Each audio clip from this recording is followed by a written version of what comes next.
The 2025 Mid-American Conference Volleyball Tournament Championship match between number 2 Western Michigan and number 4 Toledo. 21st season head coach Colleen Munson and the powerhouse Western Michigan Broncos have a chance to earn their second three-peat in program history, whereas first-year head coach Brian Wright and the Toledo Rockets look to win their first ever MAC Tournament Championship in just their first ever appearance in the final match. Hello everybody, Ben Korak here with Andrew Smith from the Falcon Media Sports Network. We've been able to walk you through all the matches this weekend of the 2025 MAC Volleyball Tournament, and then we conclude our broadcast weekend today with Western Michigan and Toledo here in the Stroh Center, the host site for the tournament. Andrew, how do you feel about today's match and about the weekend as a whole so far? It's a really good match. It's been a great weekend of volleyball, some great matches played. Toledo's gone to 2 straight 5-setters, really fought to be here, taking on the Miami Redhawks in the quarterfinal, and then fighting off the number 1 seeded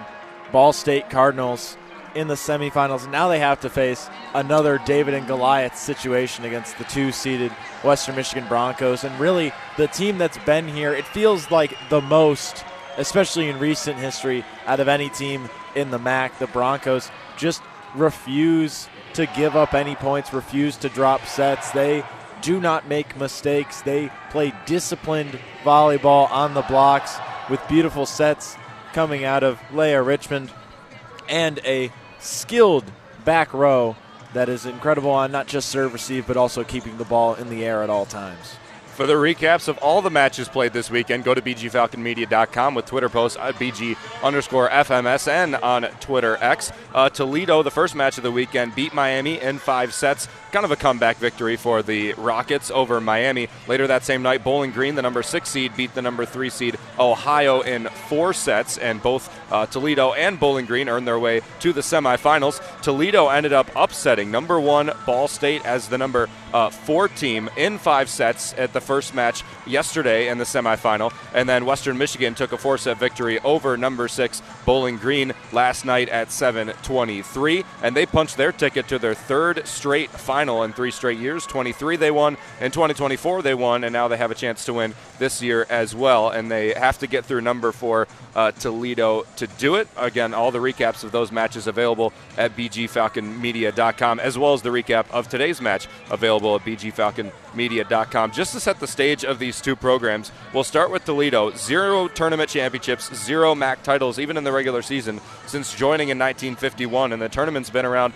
since 1980. So honestly incredible that they haven't even been since 1980. That's been 41 years since the MAC tournament has been instituted. Their most recent loss is a loss to Ball State in the quarterfinal in 2024. They lost in 3 sets and have not made the semifinal since 2023. That was broken yesterday when they beat Ball State, the number 1 seed, in the semifinal yesterday, and a big upset. They made the tournament 5 years in a row, but before that, the 5 years before that, they did not make the tournament from 2016 to 2021. You know, you talk about Western Michigan that Andrew mentioned a second ago, 8-time tournament championships under 2 phenomenal head coaches. They have not missed the MAC tournament since 2022. They hosted the 2023 MAC tournament, which they won for the first time since 2000. And they also won the 2024 tournament here in the Stroh Center and have a chance to do it again. So, Andrew, you know, we talked about David and Goliath between Toledo and Ball State. If it wasn't between Toledo and the Ball State, certainly is between the Broncos and the visiting Rockets today. And it especially is in the sense of coaching experience as well. Colleen Munson, like you've mentioned, been 21st season at the helm of the program. And then Coach Brian Wright only in his 1st season with the Rockets. But both these coaches, in different ways, have made a name for themselves in their respective programs. Coach Brian Wright, you can't understate what a job he's done. Not only is it his first year as head coach with Toledo, but unlike with BG head coach Alex Del Piombo and a few other coaches around the MAC who were with the program before being made head coach, Brian Wright, it's his first year with the program of Toledo. So the fact that he's been able to learn his way around and find his team into the MAC championship is nothing short of impressive. Brian Wright came to Toledo after being an assistant at Ohio State from 2020 220-24. You compare that to Colleen Munson, who has been coaching at Western Michigan longer than Andrew and I have been alive, which is an impressive statistic there. She's been here for so long, has been so successful, and she'll look for her fourth total MAC tournament victory today, and look for her third in a row, the second three-peat in program history for Western Michigan if they can't complete it today. Andrew, we were lucky enough to be on the call for both Toledo matches and the Western Michigan match last night. We'll talk about Toledo first. Taking a win over Miami, they kind of took the long way around. Didn't look like for a lot of the match that they were going to come away with the victory, but the number 4 Rockets did end up besting the number 5 Miami Redhawks, and then yesterday beat Ball State in their most impressive match maybe they played in the history of Toledo volleyball, quite possibly, but certainly this season.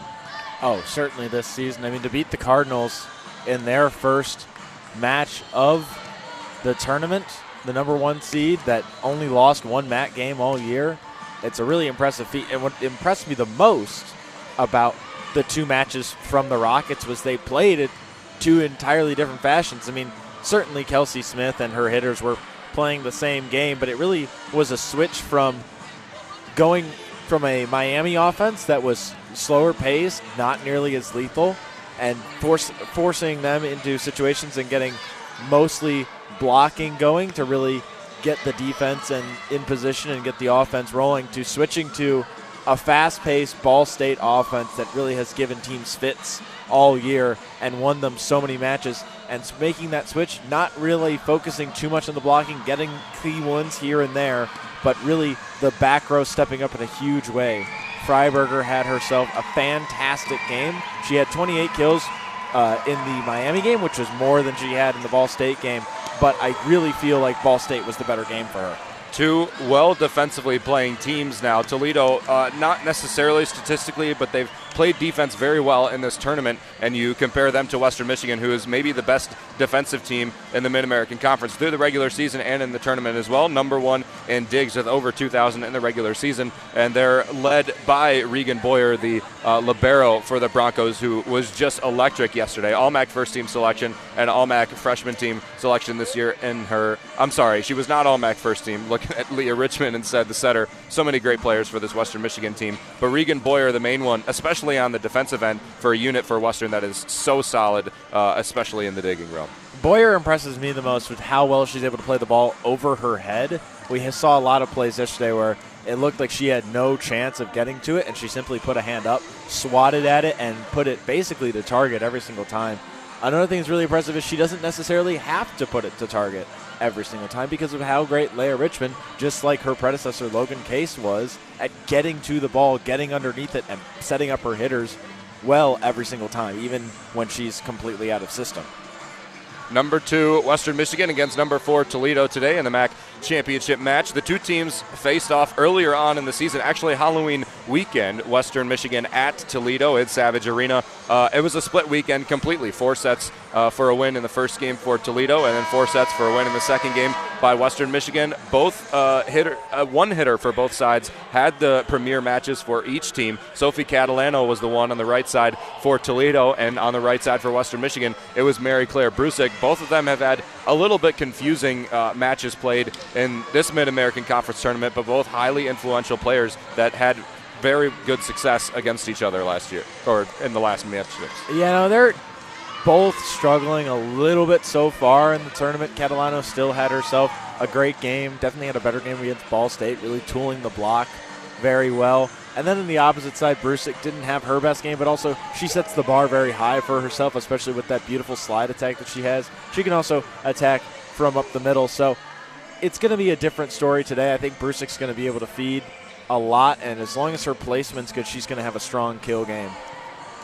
We mentioned a couple of attackers from the right side. We mentioned a couple of defensive specialists and Boyer and Freiberger. The main thing we should mention this pregame, Andrew, is the 2 unbelievable setters that both of these sides bring. You mentioned Kelsey Smith before. All-MAC first-team setter this year, we thought had a very nice bid for the Setter of the Year award, and also with a very nice bid was redshirt freshman Leah Richmond, All-MAC first-team selection and MAC freshman team selection, the redshirt freshman, the leader in assists this season for the Mid-American Conference. Andrew, an unbelievable player for both of these setters. Confusingly, neither one of them won MAC Setter of the Year. That was to the Ball State setter duo. But for my money, and probably your money as well, the two best setters in the Mid-American Conference. You're right. That's exactly where my money is. I would honestly give the nod to Leah Richmond. I'm just so impressed with her play. She's only a redshirt freshman, though, so plenty of time for her to win that award in the coming seasons. She's definitely going to have a strong bid for it next year again, as long as she stays healthy. But she just impresses me so much with how accurate she is and how consistent she is. It's very much reminiscent of Logan Case, who won Setter of the Year last year. No, she did not, actually. That it was Allie Korba of Central Michigan. Actually, yeah. She should have. She probably should have. You wrote a whole piece about that, didn't you, last season? Seems like every year we're talking about who should have won instead of who actually did win. Yeah, it would seem so. I mean, it's a difficult award to give because you want to give it to somebody who had a ton of team success, which I feel is where they went again after Central Michigan's team success last year and then Ball State's this year. But really, Leah Richmond is just so skilled. It's hard to look away from her. And Kelsey Smith is the same way. A little bit more offensive-minded Kelsey Smith. She will turn a lot of her sets into dumps or swings on the second touch. So it's two different mindsets from the setting position, but both just phenomenal setters. Richmond, the leader in the MAC in assists in the regular season, also 9th in digs, which places her above 4 liberos for the 4 bottom teams in the Mid-American Conference, an impressive mark to earn her way on the defensive leaderboard. Also, Kelsey Smith coming into the weekend. Don't know if she still is, to be honest, but she was the only player in NCAA volleyball with 1,000 assists, 300-plus digs, 100-plus kills, and 35-plus aces, an impressive mark as the only player in the NCAA to have all of those marks. Has yet to record a triple-double, though, which is amazing for Kelsey Smith. You know, we've gone over keys to the game for every match. We've gone over keys for Western, gone over keys for Toledo. I think they're going to be pretty similar than we've had for both of these teams. Andrew, what are your big keys for Western and Toledo as they chase pretty historic marks here in the MAC title game? I think Toledo, you get back to your blocking game that you had against Miami. You went block for block with the best team in the MAC in that category. And so you get back into the blocking game against Western. You stay disciplined. They're going to be very disciplined on their block. You stay disciplined in that regard, and you're going to get 1 touches. You're going to get a couple block kills. BG had quite a few block kills against the Broncos as well. Just didn't match the 17 that they had against the Falcons. So if you get the blocking game going, your defense will follow, your offense will back it up, and you're going to put yourself in a position to win. If you're the Broncos, what you want to do is you just want to play your game. I think if they stick to their identity of very disciplined blocking, very disciplined hitting their spots, hitting with placement, and then also making sure that ball doesn't hit the floor and playing with a ton of hustle, which we saw yesterday. And we really see from every game that these Broncos are in. So just sticking to the game plan, really, that Colleen Munson has laid out. Dynasty for Western Michigan. They've won 2 in a row, looking for the three-peat that they haven't had since 1987, 88, and 89, the last time that they've won 3 in a row. And Toledo looks for their first ever Mid-American Conference tournament title match today. Western Michigan, the number 2 seed against the number 4 seed Toledo Rockets here on Falcon Radio.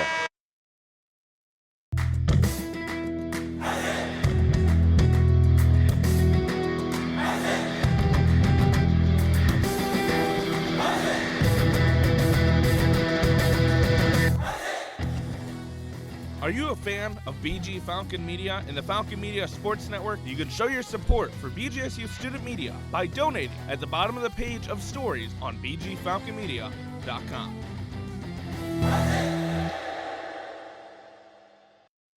Get hurt in the game? We tough it out. Feel exhausted?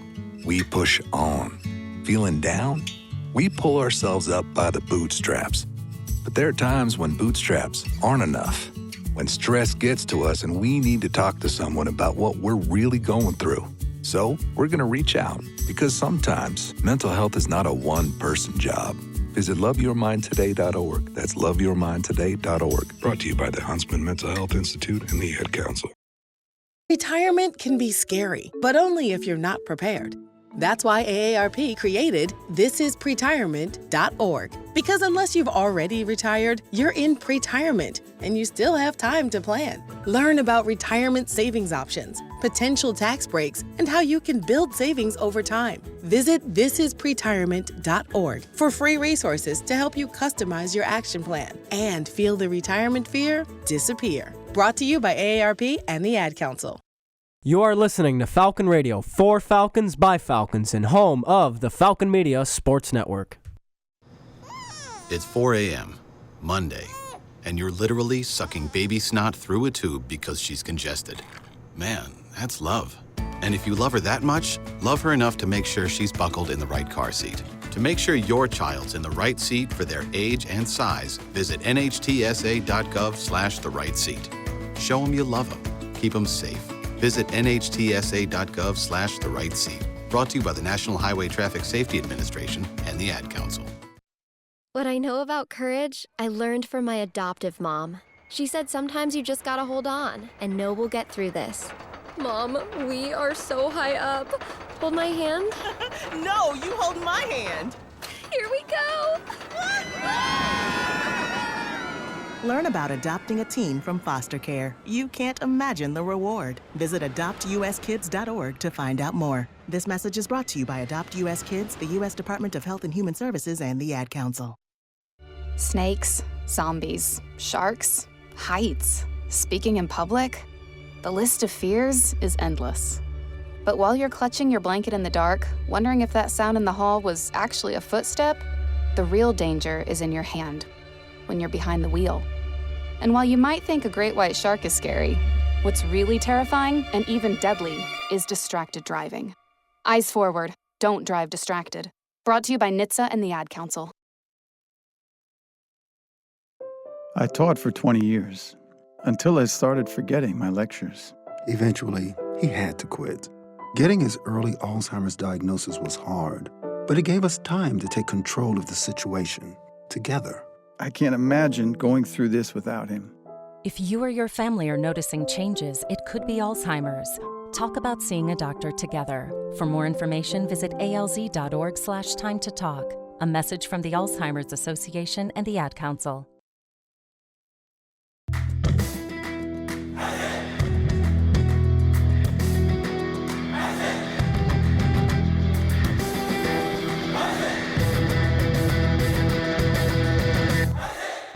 Looking for a BGSU Athletics talk radio show? Tune into the Zig Zone every Sunday at 4 p.m., where a panel of Falcon Media Sports Network members discuss the hottest BG sports topics. Only on WBGU 88.1 FM.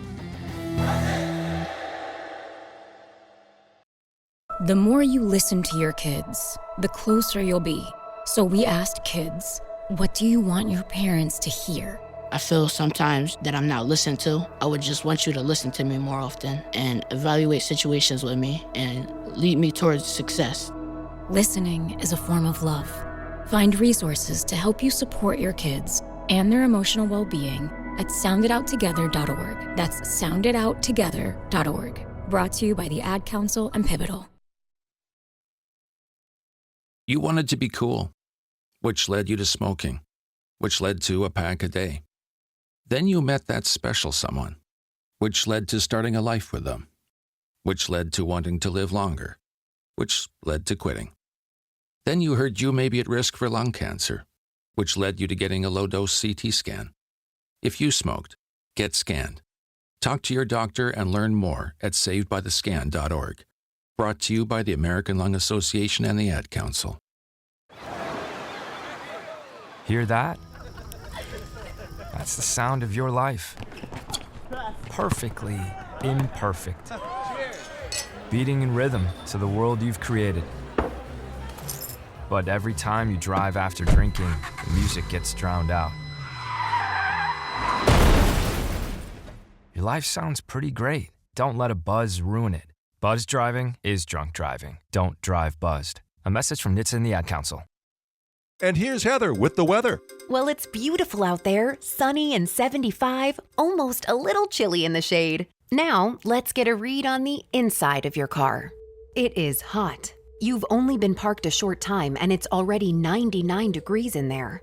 Let's not leave children in the back seat while running errands. It only takes a few minutes for their body temperatures to rise, and that could be fatal. Cars get hot, fast, and can be deadly. Never leave a child in a car. A message from NHTSA and the Ad Council.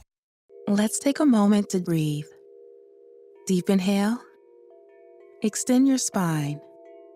Remain focused on what you're doing. If safe to do so, exhale slowly, leaning to one side. Inhale back to center. If safe to do so, exhale slowly to the opposite side. Find mental health resources at loveyourmindtoday.org. This message is brought to you by the Huntsman Mental Health Institute and the Ad Council.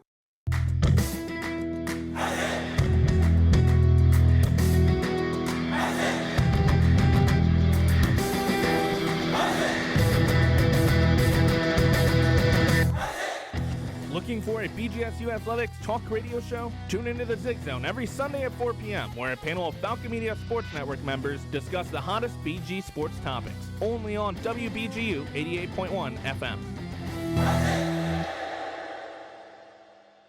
Talking about guns with others might not always feel comfortable, but it could save a life. Here's a way to start a conversation. Your family is going over to your neighbor's home for dinner for the first time. How would you ask if there are any unlocked guns in the home? Hey, we're so excited for tonight. Before we come over, though, may I ask if there are any unlocked guns in your home? Our guns are stored securely, locked in a safe that the kids can't access. Awesome. Learn how to have the conversation at agreetoagree.org. Brought to you by the Ad Council.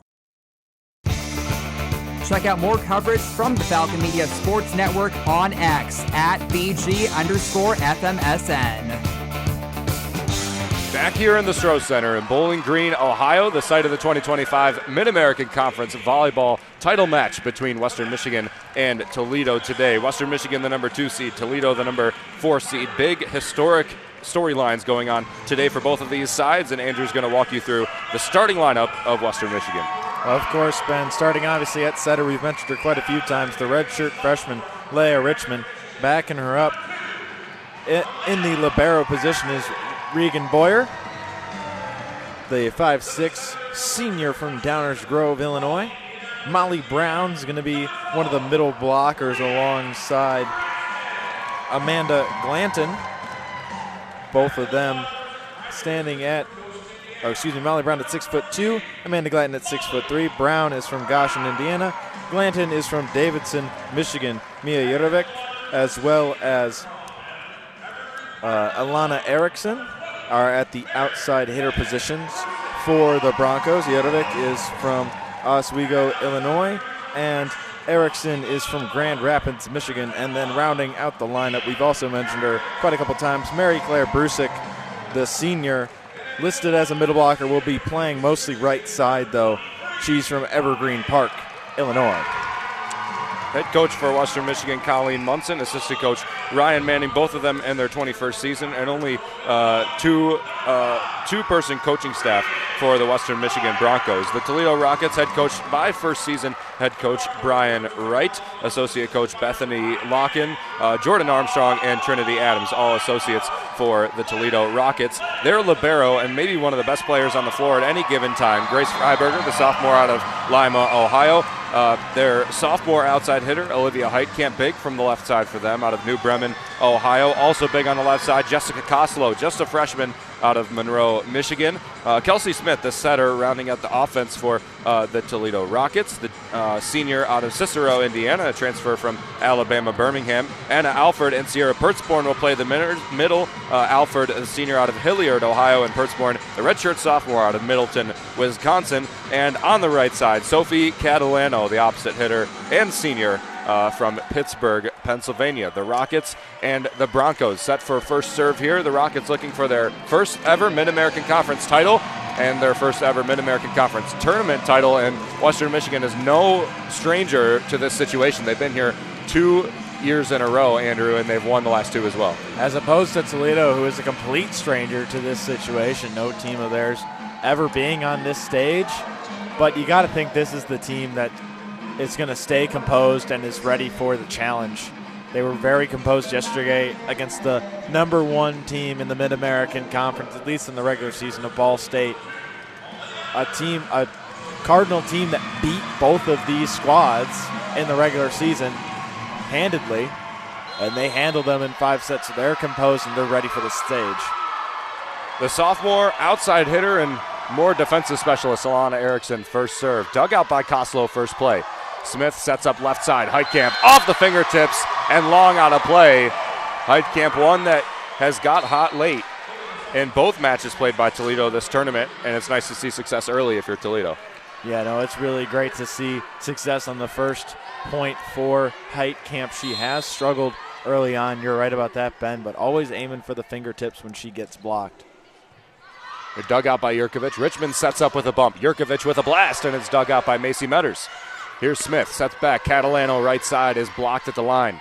Up in the air for Western, now a swing. Molly Brown, and she got it on the sideline. Cross-court attack from the middle on the right side. That one was really close, but I believe it hit the white line on our side of the court. A nice shot from Brusick. Your Molly Brown goes back to serve. A very solid server. Has been this tournament and also in the regular season. Upped by Richmond. Bump set Erickson. Dinked over by Brusick, and she drops it in front of Freiberger, who's diving and said, my bad, even though she had a full layout and needed one hand to get to that ball. Freiberger is just going to put every single one of those on herself. She thinks she can dig everything up. She's Defensive Player of the Year for a reason. Koslow to Smith. Smith back to Catalano on the right side. Flips it over the block. It's back to Western. Here's Mary Claire Brusick, dug out by the setter, Kelsey Smith. Upped by Freiberger. Dump play from Toledo to Western, and it falls in. And that is a mistake that a Colleen Munson team does not normally make. Toledo needs to take advantage, and it helps that their best server of Freiberger is now at the line. Freiberger in the regular season, 44 aces, tied for second in the Mid-American Conference. One of the best serving teams in the MAC is Toledo, and there's a service error to give Western a 3-2 lead. And service errors can make or break this Toledo team. Sometimes they'll have 10 service aces and 1 error, and sometimes that number will be flipped, and it can either win them or lose them a match.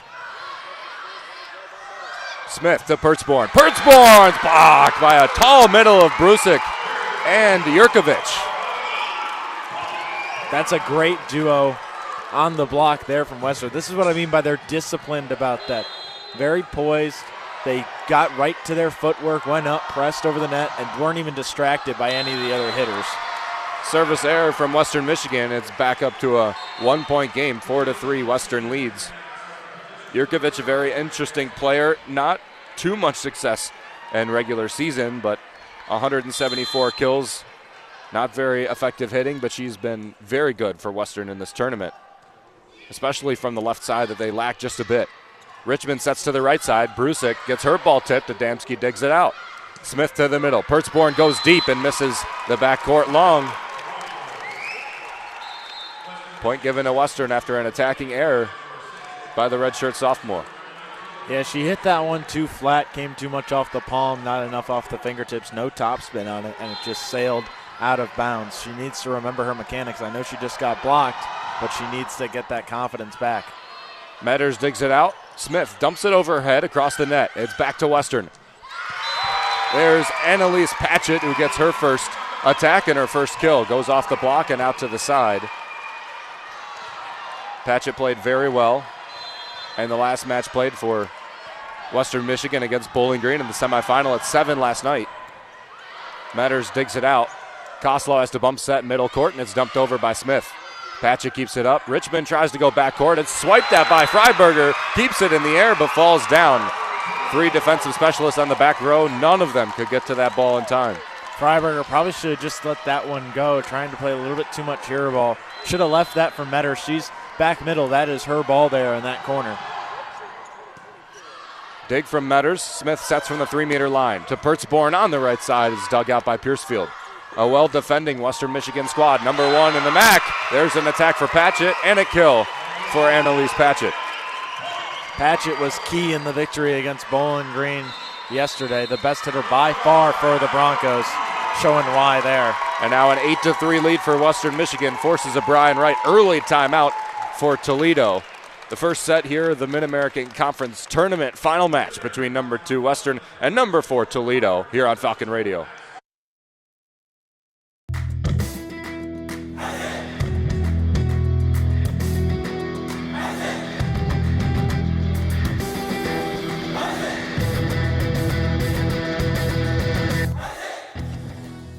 Are you a fan of BG Falcon Media and the Falcon Media Sports Network? You can show your support for BGSU Student Media by donating at the bottom of the page of stories on bgfalconmedia.com.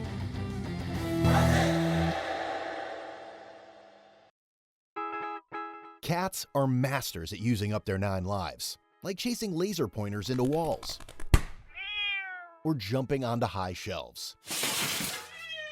But the one thing cats never do? Text while driving. So be like a cat and protect your one and only life. Don't text and drive. Don't drive distracted. A message brought to you by the National Highway Traffic Safety Administration, Project Yellow Light, and the Ad Council. Check out more coverage from the Falcon Media Sports Network on X at BG_FMSN. 8-3, Western Michigan leads Toledo. Western searching for a MAC tournament victory, which would be their first since actually last year in 2024. Also won in 2023. Toledo's never been, and they've never won. This is their first appearance. Looking to go 1-for-1. Smith sets to the left side for Toledo. Koslow, her attack's dug out by Boyer. First time we've said her name today defensively, and finding a hole is Western Michigan. Falls right in between a deep backcourt of Toledo. A big kill there by Annalise Patchett. 3 for 3 was ESPN Plus's player of the game. I know they had an interview with her after the match ended against Bowling Green yesterday. For good reason, especially in the later sets in the third and fourth. She really teared up the Falcons' defense. Went off the block a lot, tooled even Jessica Andrews, the 6'4" middle blocker for BG, and just went to work all day long. Richmond keeps the ball up. Pertzborn reaches, nope. It's a line violation against Richmond, who was setting from pretty close to the net. Looked like Pertzborn might have reached over there a bit too. She got called for reaching over the net there. A lot of setters have been getting called for that this year. Seems to be officials cracking down on that a lot. Richmond sets this time from the 3-meter line. Patchett with an attack, rolls it over the block and light enough for Freiberger to handle. Here's Heitkamp. Heitkamp off the block, and it falls in. And that's the Heitkamp we've seen all season long, not so much in this tournament, but you give her one blocker there, she's going to put that ball down, went off the net. Otherwise, it would have been even more powerful hitting on that cut shot. Serve to Western Michigan. Richmond has to bump set. She's been kind of all over the place, and Patchett completes the play anyway. From deep, Patchett off the blockers, falls down, and about the middle of the court.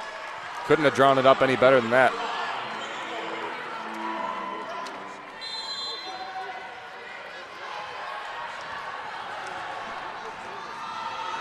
Regan Boyer from the left side serves to Adamski, who keeps it behind the 3-meter line. Koslow has to set up with a bump. Heitkamp with a blast. Piercefield gets a touch, and it's off Western Michigan out of play.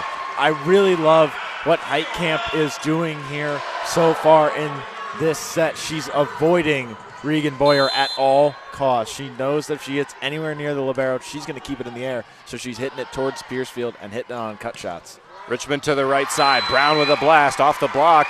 Unreturnable for Koslow for Toledo. Western takes another point. Toledo within 4. It's 11-7.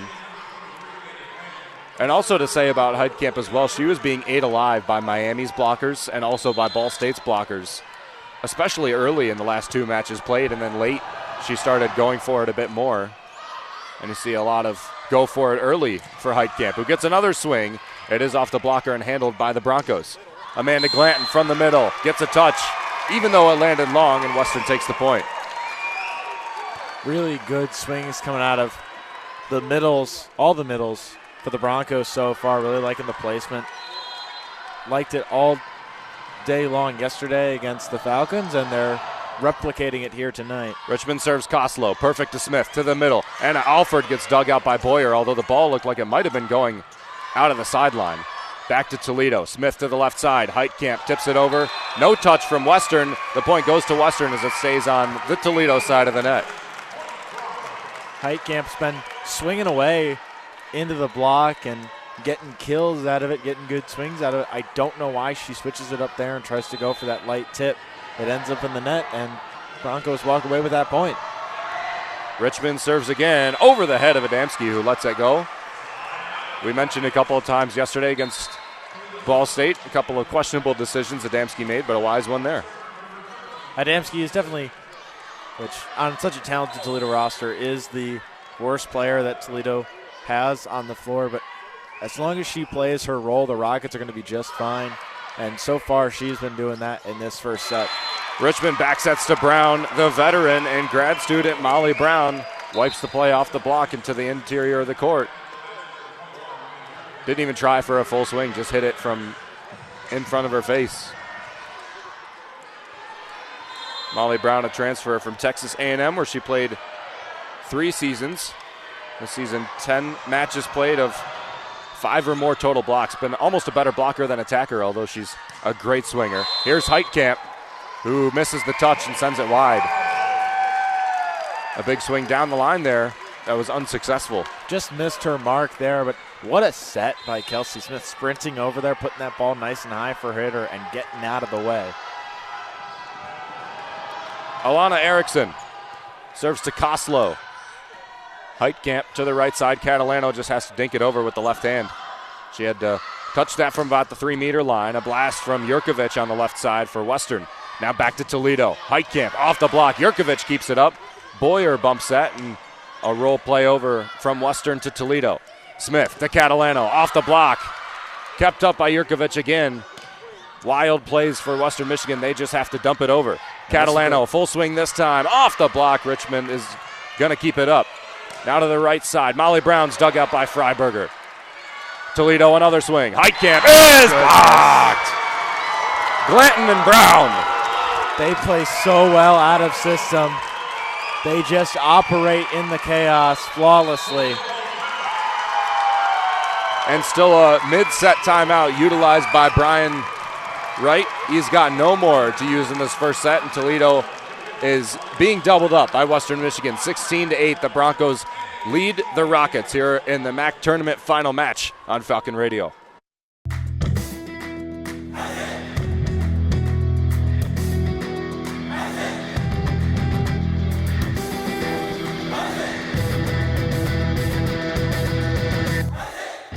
Looking for a BGSU Athletics talk radio show? Tune into the Zig Zone every Sunday at 4 p.m., where a panel of Falcon Media Sports Network members discuss the hottest BG sports topics. Only on WBGU 88.1 FM. We asked parents who adopted teens to share their journey. If you build a relationship, then it becomes easier. If you build trust, it becomes easier. As a parent, you want what's best for your child. To give them the love that a child needs is probably the best you can do for a teenager. Learn about adopting a teen from foster care. Visit adoptuskids.org to learn more. A message brought to you by Adopt US Kids, the U.S. Department of Health and Human Services, and the Ad Council. Check out more coverage from the Falcon Media Sports Network on X at BG_FMSN. 16-8, Western Michigan, the number 2 seed, leads the number 4 seed Toledo here in the MAC Championship final match. Winner goes on to an automatic berth in NCAAs. I doubt a secondary MAC team will make the NCAA tournament, although if any team does, it's most likely Ball State, Andrew. Finished number 1 at 17-1 in the regular season. Western Michigan number 2 with a 13-5 record through conference play.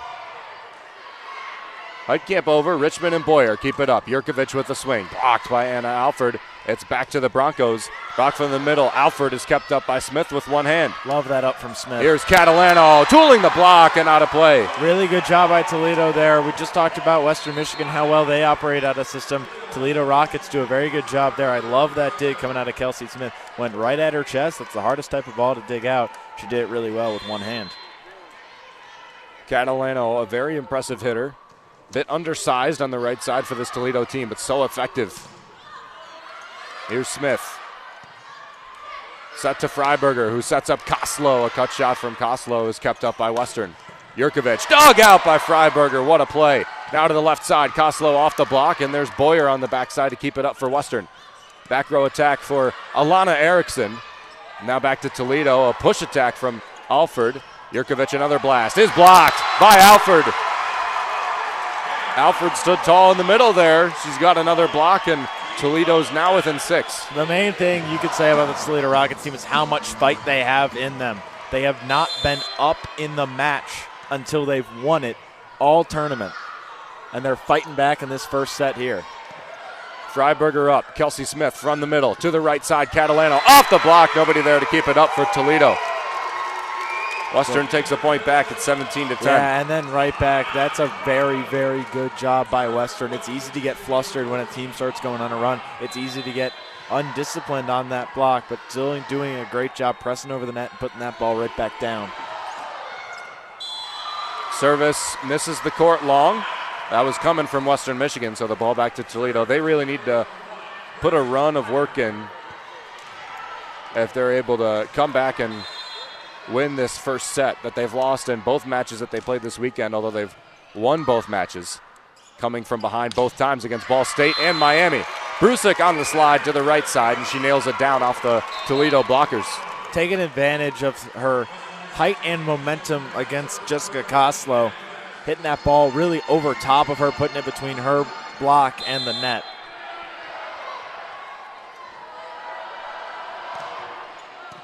Serve to Koslow, digs it out. Kelsey Smith to the middle. Pertzborn misses the court long. Pertzborn's kind of struggled early, only a couple of attacks, but she's missed the court a couple of times as well. And she's arguably their best attacker and one of their best players on the court, so you need her to pick it up and need her to have a good game.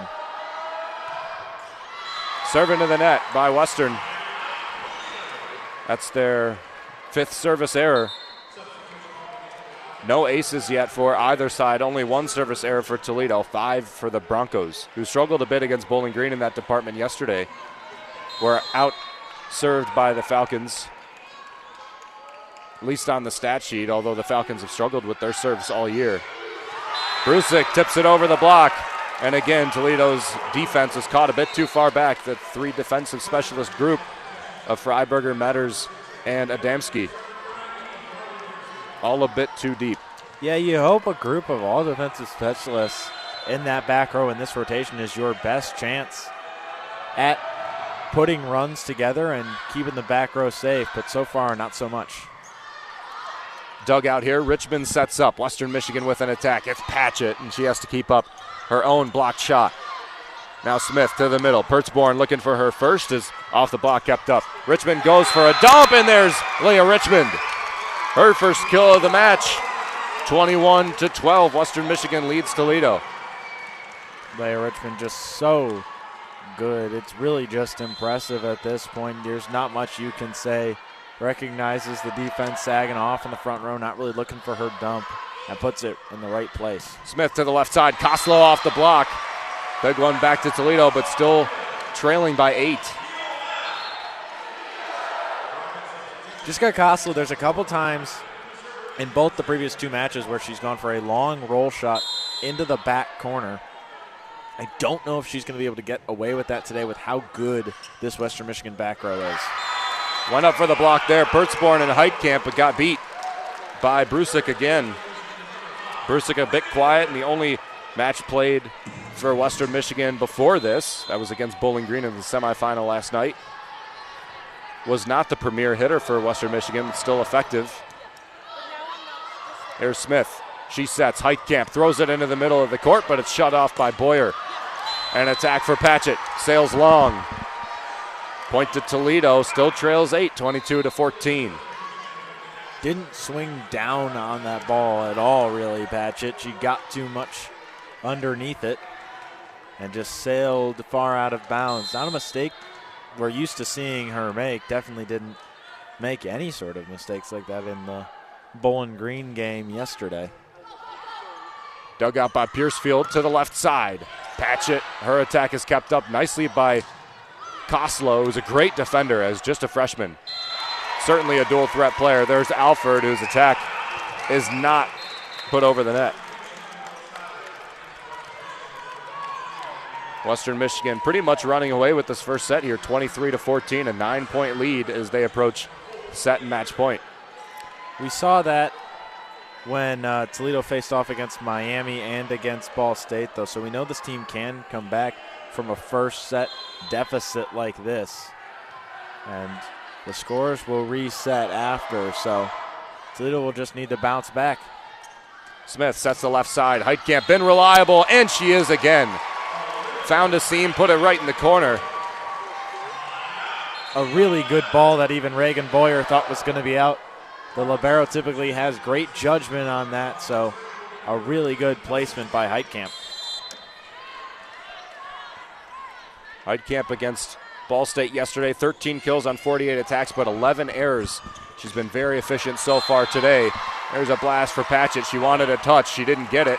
And a challenge card is going to be used by Colleen Munson after the advising of pretty much all 6 players on the floor for the brown and gold.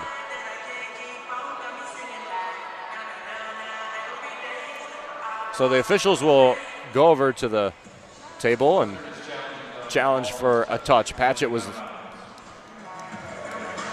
very clear on what she thought. She thought she had the touch. That's why she told Munson to use that challenge. Referees, though, are probably ahead of head coaches this weekend in challenges, Andrew. We've seen a lot that are confirmed or a lot of standing ones as well, that there's just not video evidence. Ball clearly landed long. A first ball attack for Patchett. From the left side. We see the replay here on the board in the Stroh Center. Oh, I don't know. Alford and Catalano up on the block. Catalano somehow higher than Alford on that block. Anna Alford, 6'4". Sophie Catalano, 5'10". And I honestly could not tell which rocket touched, if any of them did. I don't think this challenge is going to be successful here. I don't think so and either. honestly, I don't really understand the That's challenge. a much better view. I don't understand the challenge in this situation. You're up 23-16. If it's, stands as is, you just need 2 points to win this set. Yeah, Why true. not let it go and just focus on getting those 2 points? Yep, not enough video evidence. So Patchett was wrong and wasted the challenge of Western for this set, 23-16. Although, in all honesty, Andrew, is wasting that challenge going to come back to bite Western in this set? Not at all. Most likely not. They just need the 2 points, and they can get it. It's just a matter of time. It's going to be nearly impossible for Toledo to go on a run long enough to come back. First set here in the Stroh Center, the MAC tournament final match. Piercefield digs it out. Patchett sets up the middle of the court, and Boyer will just dump it over. Back to Toledo. To take advantage here. Here's Smith to Heitkamp. Heitkamp cross-court dug out by the libero. Boyer for Western. Now Patchett another one. Up by Koslow at about shoulder height. Heitkamp wipes it off the block. A nice attack by Olivia Heitkamp. She's been strong early. Really good job by Toledo there. Forced Western Michigan on their heels with the serve. Didn't let go of that point. Got it. 23-17. Now get the fans behind you a little bit. Get some momentum even if you're going to lose this set. Rockets need 7 in a row. There's a service error against Kelsey Smith, 24-17. Western Michigan leads. And like you said, Andrew, most likely Western going to come away with the victory right now, but you do want to get an incredible number of Toledo fans in the Stroh Center into this game. Here's Alana Erickson to serve and fires it wide. Tried a cross-court serve and missed it into the Toledo bench. 24-18. Macy Metters will go back to serve for Toledo. If you're Toledo and you can at least put a little bit of run together here, get a little bit of momentum, see what winning formula looks like, you go into the second set happy. Richmond to the middle. Glanton is kept up. 3 touches and over for Toledo. Back to Erickson, to Richmond. Back sets on the slide. Molly Brown kept up two-handed by Kelsey Smith, the setter. It's a bump set to Koslow off the block, and it falls down. Wow. Most impressed there by Macy Metters. That is a really tough bump set to make. Over her shoulder to that 4 slot. Really well done. Jurkovic digs it out. Richmond back sets again. Molly Brown on the slide. Missed long. No touch from the Rockets. 24-20. And this was the ideal situation in my mind for Toledo. Get to 20 points. If they lose here, I honestly don't think it's too much of a loss. They've come back from down 1 set before. Richmond up to Glanton. Big play here from Toledo. Koslow dinks it over. Upped by Richmond. Didn't hit the floor, and it's going to be knocked wide. Off of Western the last touch. Toledo's taken 5 in a row. 24-21. Colleen Munson is forced to use a timeout in the first set. A big run there for Toledo, Andrew, and trying to keep their hopes of a first set victory, their first set victory of the weekend, alive. Yeah, but how good is Colleen Munson at getting her team refocused during a timeout? They typically just come out right away and immediately get a point right away. So I expect them to still win this set, but Toledo with great fight here, and they have a shot. They put themselves in a position where it is possible for them to get this win. The question becomes, can they continue to serve the way they have in the very, very late part of this set? Seen some great serves from Kelsey Smith. Yes, she committed the service error, but she had some great serves there. Macy Metters now has served well. Koslow's had a couple good serves, as well as Grace Freiberger also with a few good serves there as well. So the Rockets, if they keep serving the way they have been and the way they have all season to be the top serving team in the MAC, they have given themselves a shot to win this set.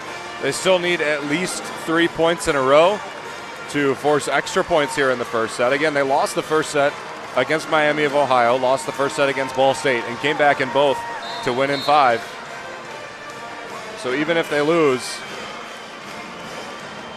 pretty even chance that they're able to come all the way back. And arguably Western Michigan, a less difficult team to play than they beat last night in Ball State. Odds of beating the number 1 and number 2 seeds very small, but Toledo's never even made. So they've already made history with their playing today, looking to make it even more. Jurkovic with a blast, blocked by Toledo, and it falls down. Right out of the timeout, Toledo takes a point back. That's a great block, especially by Alford. Staying composed, staying disciplined, getting to the spot. They brought it in there, focused more on the cross than the line. Dugout back to Western. Middle attack to Glanton, kept up by Koslow. Bump set Freiberger to the right side. Catalano off the block, keeps the ball up in the air, and it's flipped out of play. 25-22, Western Michigan wins the first set, but a late comeback by Toledo to make it much tighter than it was midway through the first set. A first set victory for the number 2 seed Western Michigan Broncos. The number 4 seed Toledo Rockets look to respond in the second set here in the Stroh Center. You're listening to the 2025 MAC Tournament final match here on Falcon Radio.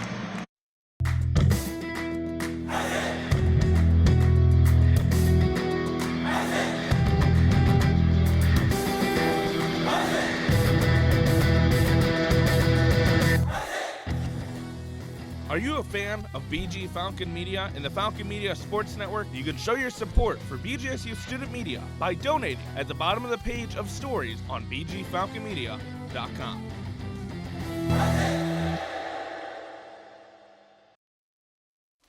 Remember, always be generous with the nutmeg. Just eyeball it. Okay. Mom's wisdom has served you well, but now it may be your turn to guide her. Hey, I'm worried about Mom. She keeps forgetting her famous sweet potato pie recipe. Some things come with age, sis. And some don't. Knowing the early signs of Alzheimer's in a loved one will help you make the best decisions for your family. Visit 10signs.org to learn the signs. Brought to you by the Alzheimer's Association and the Ad Council. Mommy, can I sit in the front seat just this one time? Please, please, please. No, not yet. But why? Because I love you, and you're just not ready yet. Now, get in the back so I can get you in your car seat, please. Putting your kids in the right seat for their age and size is an act of love. Check that your kids are in the right seat at NHTSA.gov/the right seat. Love protects. A message from NHTSA and the Ad Council. Check out more coverage from the Falcon Media Sports Network on X at BG_FMSN. 3 All-MAC first-team selections for Western Michigan. That's middle blockers Amanda Glanton and Mary Claire Brusick, as well as the setter Leah Richmond, who had a pretty good shot at the Setter of the Year award.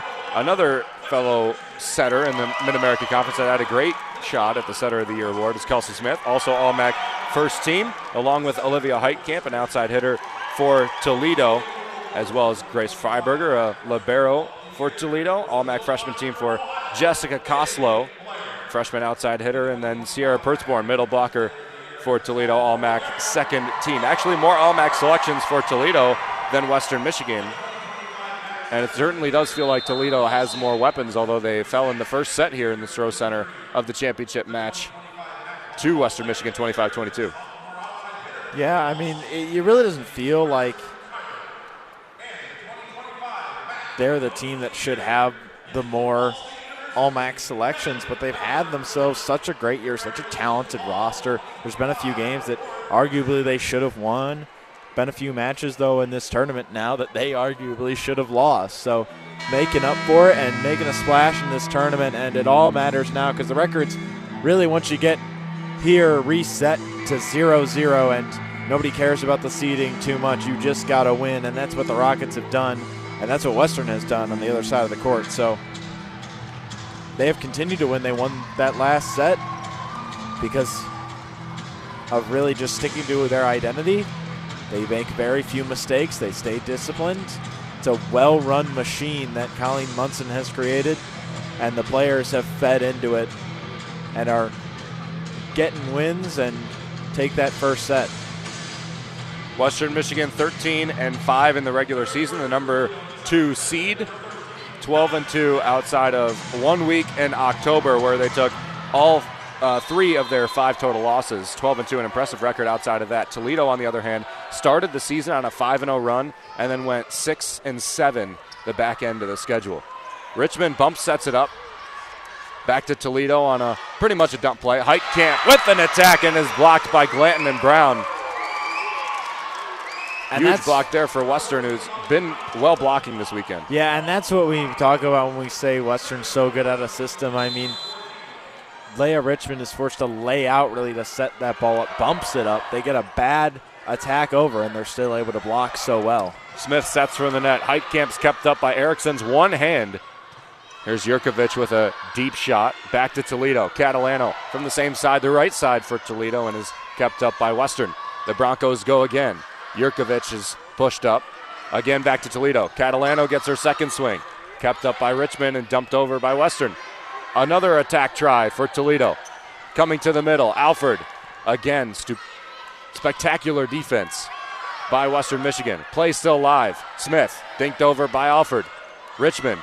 Bad set to Brusick. Brusick pushes it off the block, and a lucky play that's going to go in favor of Western off of the hand of Alford and into the pin. A little bit lucky, but also sometimes it's better to be lucky than good, and Brusick makes that one work. Here's Molly Brown to serve for the Broncos. Strong serving player, 43 aces, third in the Mid-American Conference this season. Richmond can't handle the attack from the right side. Toledo with a first point. Both teams second set. Make it a statement to target the setter on the other side for that first touch. Really good job trying to put the other out of system. It might just come down to who's able to operate in the chaos better. 2 setters that are unbelievable in the Mid-American Conference, 2 of the best. You want to take them out of their setting position as much as you can. To Western Michigan, Jurkovic from the left pin. Dumped back over by Toledo. Back to Richmond, sets the middle, Glanton. Kept up by Smith. Smith's out of the play. Here's Freiberger to set up Koslow. Koslow needs to be dug out by Erickson, full dive. There's Boyer to keep it up and back over to the Rockets. Koslow again, off the block, kept up by Erickson, diving. Oh, they got it. Oh, around the wrong side of the pin. Richmond had an insanely athletic play with one hand to swipe that, and it just missed around the wrong side of the pin. And literally every single fan is cheering for that play because what a job done by both sides. What a job by Western Michigan for them keeping that alive as long as they did is so impressive. That's what we talk about when we talk about the Western Michigan hustle. Erickson, Boyer, and Richmond, all three on the MAC leaderboard for digs this season. All three got touches on the final point of that play. Catalano off the block, out the side. That's what the senior transfer from Clemson does so well, is utilize that block, Andrew. She does. She tooled it all day long against the Ball State Cardinals yesterday. Looking to do the same here tonight. It only gets more effective with time. 3-2. Toledo leads Western Michigan after dropping the first set. Smith sets back. Catalano again gets blocked. Back to Toledo. Freiberger to the left side. Koslow takes a step in toward the middle of the court and swings it past Boyer. Poor blocking there by Western Michigan. Would have loved to see them more towards the middle of the court there. They already were a few steps away from the pin, but they needed to be even further, maybe even jump from the middle, force Koslow to go on a roll across her body. That would have had a lot less power on it. Glanton from the middle, dug out by Metters, who was perfectly placed. Smith slides as she sets. Richmond touches and flips it farther on a play. Another really smart play by Koslow. I mean, like, it's a freshman. She's not supposed to be making these really intelligent swings, but she is. A great place tip there over the block into a spot that Boyer's unable to get it. Service error goes long from Toledo. Jessica Koslow, a native of Monroe, Michigan, attended Monroe St. Mary Central Catholic High School. 224 kills and 253 digs in the regular season. One of the best freshmen in the Mid-America Conference, earned her way onto the All-MAC freshman team. I believe it's only around 7 or 8 players. Smith to Koslow. Koslow tries it again, middle court. Boyer can't dig it out. Again, the freshman. Koslow's doing something that I pointed out yesterday in the Western Michigan BG game, where I thought Bowling Green should really aim to go for the center of the court and to the deep corners. Koslow's done that 3 points in a row now and has done it incredibly effectively. And just as I was about to mention, there's been no service aces so far. We see a service ace. Grace Freiberger, who else to get it started, puts it right past Jurkovic, perfectly in the corner, and you really can't blame Jurkovic for letting the ball fly. 7-3, Toledo leads. Jurkovic plays this one into the net. Richmond gets a touch on it nicely, gets it back to Toledo, but alive. Pertzborn can't get it back over. 4 touches from Toledo. Miscommunication between setter and hitter there. Pertzborn thought it was going to be a faster tempo, and Kelsey Smith put it too high. So kind of a mistake by Western, but they end up taking the point. And a huge opportunity as well. Yeah, miscue by the Rockets. Those free balls you really have to take advantage of. Not too many mistakes are made by this Western squad. Catalano, oh, what a blast! A rare attack, not utilizing the block. That's a beautiful set by Kelsey Smith. Cross court, that speed on a back set. What a job there. And then, of course, the swing by Catalano. Catalano and Koslow combining for 12 of Toledo's 17 total kills in the match. Richmond to the left side, Patchett. Her first swing in quite a while, I believe, of the second set here. 8-4, Toledo leads. Back to Western. Richmond back sets. Brusik on the slide from deep. Smith pokes it back over. Richmond sets the middle. Brusik now from the middle is blocked by Pertzborn solo. And it's going to fall in Toledo's side. Pertzborn was resetting for an attack and took steps away from the ball that Adamski was able to save. Western's taking a couple of points after giving free balls back to Toledo. Western, a great job there getting that ball over. Got a little bit lucky that Toledo wasn't able to return that, a mistake by the Rockets. But it was a little bit of a lift on the Western side coming from Boyer, and Brian Wright was definitely giving the officials hell for it. The freshman Koslow off the block again. That's 8 for 15 is Jessica Koslow. Her best match played of the season, 16 kills on 52 attacks, only 3 errors. On October 4th against Eastern Michigan, 11 digs for a double-double in that match as well. 11 double-doubles this season coming into the conference tournament. Heitkamp dives to keep the play alive. Smith sets from out of play. Pertzborn pokes it over. Bump set from Western. Patchett with a deep seam attack, and Freiberger shuts it off. Now here's Heitkamp off the block, high in the air, easy for Boyer. Swing here from Brown, blocked in play. Heitkamp, Pertzborn on the left side. Heitkamp A really intelligent swing to go high when she knew the two blockers were going to be there. And then a really intelligent block getting nice and close to that antenna to stop the line shot. Costello serves, dug out by Piercefield. Richmond to the left side, patch it again, dug out by Freiberger. She is so good defensively. The defensive player of the year for the Mid-American Conference. Number 1 in digs. Back to Toledo now. Smith sets from the middle, a dump, and she got it. Took Maddie Kometz out of play, who got a touch. 11-5, Toledo leads and forces a timeout to be called by 21 season head coach Colleen Munson. Western leads 1-0, but trails by 6 here in the second set of the Mid-American Conference Tournament Championship match here on Falcon Radio. As veterans, we're no strangers to helping others. That's what we were taught, service before self. But we do have one question for the veterans listening. When was the last time you reached out for help? If you or someone you know needs resources, whether it's for stress, finances, employment, or mental health, don't wait. Reach out. Find more information at va.gov/reach. That's va.gov/reach. Brought to you by the United States Department of Veterans Affairs and the Ad Council.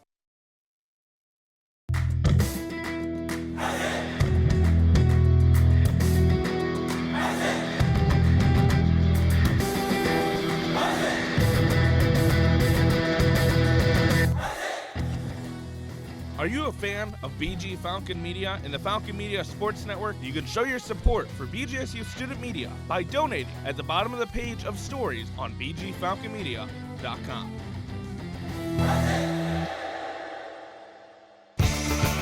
Check out more coverage from the Falcon Media Sports Network on X at BG_FMSN. Munson gives her team a talking to. Western Michigan trailing by 6 after Munson takes her timeout. And Brian Wright's team, Toledo, looking pretty solid. They lead pretty sizably here in the second set. If they can just maintain this, looking for their first set win ever in the Mid-American Conference Tournament final match that they've never even been to until this year. Well, patch it over the net. Pertzborn after an overpass. Technically also their first set loss too last set. That is also true. Boyer to Richmond. Back to Molly Brown. Molly Brown is stuffed, but it lands wide. I love that matchup so much between Heitkamp and Brown on that slide attack. That's been a fun matchup to watch so far this match. Oh my goodness. Heitkamp pretty big for an outside hitter too, 6'1". Very physical. That's 6'1" and 6'3" on a blocking assignment. Kelsey Smith to Heitkamp. Heitkamp got a touch. And then Heitkamp responds right back. This is awesome. You love seeing these battles in volleyball. It's so much fun because you know that when the rotation comes around, you're going to get to see that battle over and over and over again. Serve down the line, and it's in. Piercefield dove for it and let it slide. Thought there might have been a challenge there, but I mean, a full move there from Piercefield, a full dive, and she let the ball go. Should have been very athletic if the ball was wide. Here's Glanton, and a nice attack by Amanda Glanton from the middle. Just might have catched the back line, but most of the court didn't really have much of a block there either from the Rockets. Yep. It was just too quick to even get a block there. It's a very good one ball. Leia Richmond, we talked about how accurate she is on that slide attack with her sets, but she can have a nice one ball too. Smith sets behind the 10-foot line to Heitkamp, who's stuffed. Glanton and Brown, a big duo for Western. And now 6 total blocks for the Broncos, and only about a set and a half. This front court for the Broncos right now is so tall and so physical on the block. Third in the MAC in blocking in the regular season, just behind Miami of Ohio and Bowling Green, who have since been eliminated. And there's a point to Toledo off of their block. Kelsey Smith rising up as a solo blocker after the overpass and shutting down Molly Brown's chance to put that one down. A little bit of a stare down, too, by Kelsey Smith. Smith, 86 blocks in the regular season, not known to get a lot of straight points off of the blocks. Only a couple of solo, and got a solo there. She sets back to Catalano, who wipes the play off of the blockers. Now on the right side. A lot of action happening on the near side of the court to us, and now a smart play by Smith to flip it over to the other side. Catalano really, really well done there. I mean, we talked about how well she tools the block, does it again. Going to be causing fits for these Western Michigan blockers who are so talented and so disciplined. Serve from Toledo into the net. That's a service error coming to Kelsey Smith. That's her second of 4 service errors for Toledo. 2 aces for the Rockets, the only 2 aces in the match so far. Serving is Molly Brown, one of the best servers in the MAC. Freiberger keeps it up. Nice ball to Heitkamp, but Heitkamp can't get a swing. She just dumps it to Glanton in the middle. Dug out defensively by Toledo. To the right side, Catalano gets a touch, falls wide to Molly Brown, who is scampering to try and get that ball from behind Erickson. As great as Molly Brown is in the front court, she's probably equally as bad as a backcourt defender. She's not going to be able to account for those misdirections like the other Western Michigan defensive specialists and the libero of Boyer are. A big blocker, a big attacker. There's a reception error for Alana Erickson, her 17th of the season. Pretty solid number considering her team leading 433 digs. But now Toledo leading by 8, 17-9. Macy Metters serves, targets the back corner, right in the corner. Erickson let it fly, and it drops down perfect. Macy Metters is the smallest player on the floor for Toledo. The senior is showing up for her team and playing her role to perfection. These serves in this tournament have been phenomenal. Freiberger a try with one hand, but Brusick nails it through. The ability of Western to respond immediately after big runs for Toledo is mainly the reason they've been able to stay in this set. That Toledo's just simply outplayed the Broncos. They just can't let Toledo get on a long run. Koslow kept up in the air nicely. Boyer, another nice dig. Yeah, that's a really great dig. Koslow down the line, just misses the court. Another wise decision by Koslow and just ill-executed.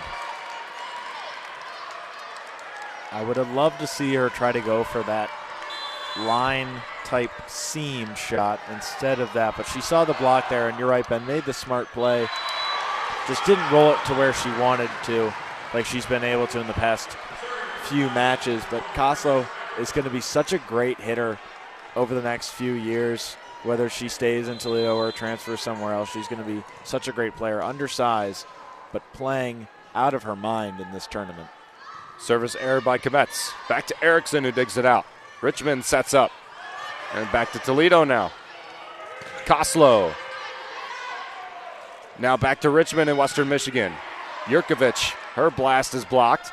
Back to the Broncos. Brusick's blast is blocked up high in the air, playable for the Rockets. Set to the middle, Pertzborn looking for her first on 7 tries and 3 errors, and it's Brusick from Western Michigan that nails down a nice middle attack. Every single time you feel like you got Western Michigan in a corner, and every single time you feel like you got them contained, they prove that they are not, and they find ways to get back in sets. 7 is the lead for Toledo. Koslow another dig. She gets an attack now, pushes it down the line. Piercefield diving to keep it alive. Patchett a blast off the block, falls center court. 19-13, Western get one's back. Annalise Patchett at times has really come alive. Piercefield hasn't gotten any service aces, but the placement of her serves has allowed Western Michigan to take advantage of Toledo playing out of system. Pertzborn still looking for her first. The point leader for Toledo this season. Attack from Western, utilizes the block, and it's long out of play this time. 19-14, Toledo has to call a timeout as Western climbs within 5 of the Rockets. Middle stages of the second set. Western has a 1-set lead. Toledo has the 5-point lead in this second in the Mid-American Conference Tournament Championship match between number 2 and number 4. You're listening to Falcon Radio.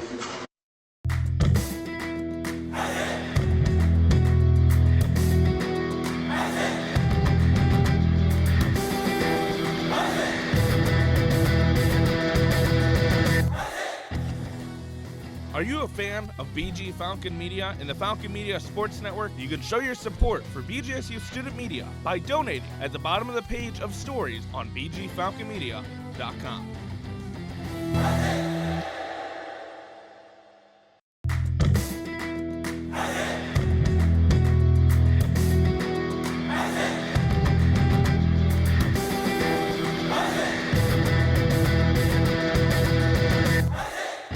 Looking for a BGSU Athletics talk radio show? Tune into the Zig Zone every Sunday at 4 p.m., where a panel of Falcon Media Sports Network members discuss the hottest BG sports topics. Only on WBGU 88.1 FM.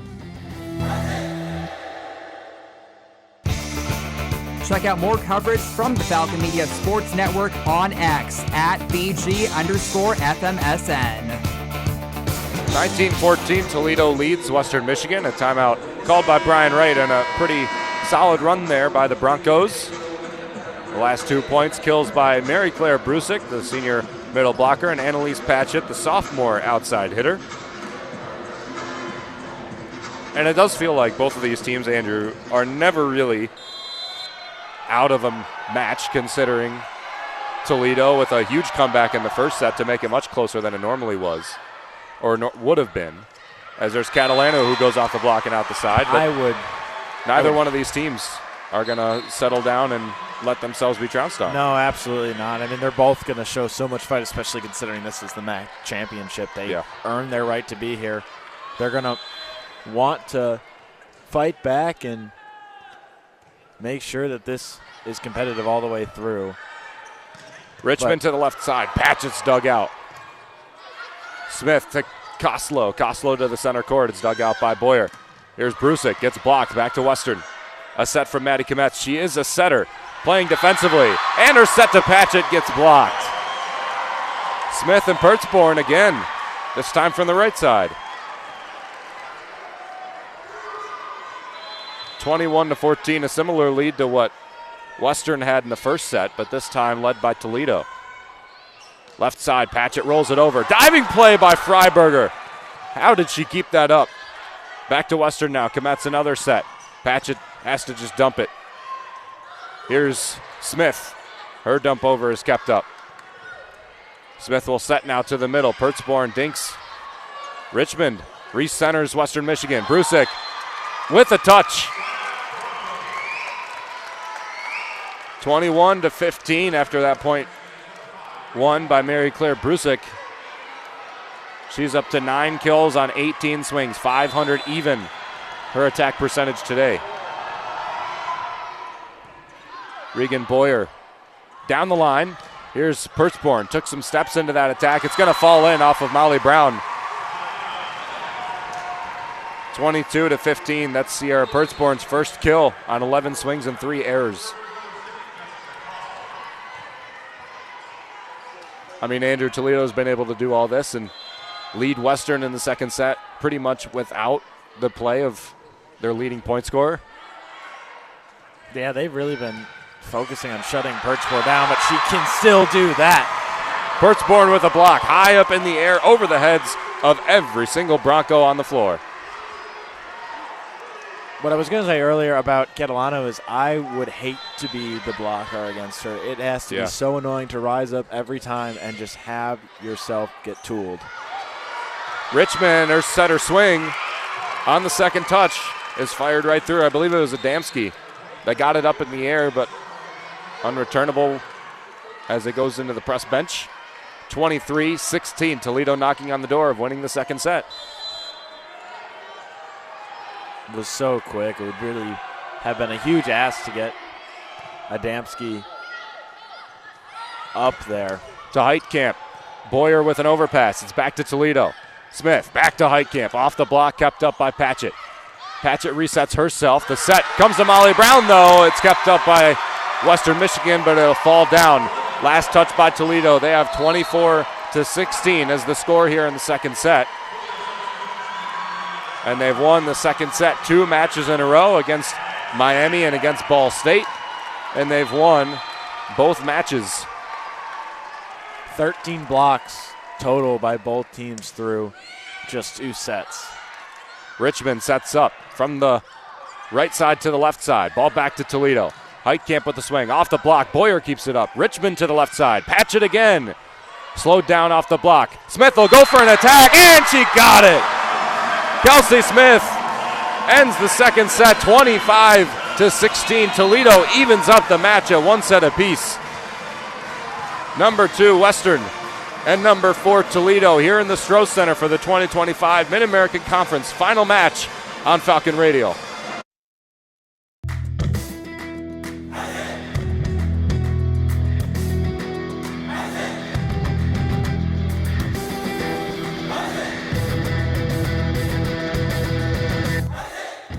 Looking for a BGSU Athletics talk radio show? Tune into the Zig Zone every Sunday at 4 p.m., where a panel of Falcon Media Sports Network members discuss the hottest BG sports topics. Only on WBGU 88.1 FM.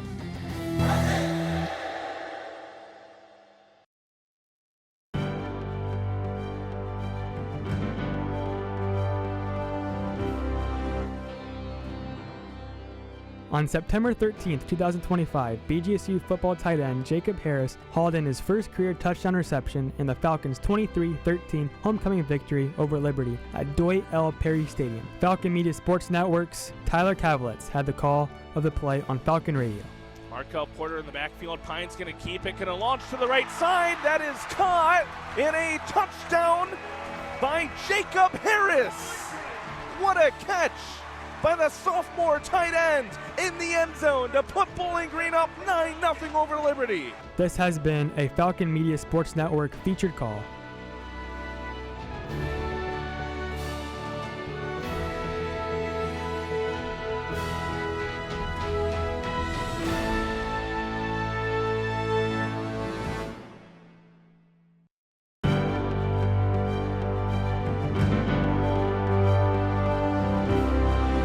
On October 26, 2024, BGSU cornerback Jordan Oladokin snagged 2 interceptions, including a pick 6 in BG's 41-26 win over rival Toledo. Falcon Media Sports Network's Reese Patricus was on the call on Falcon Radio.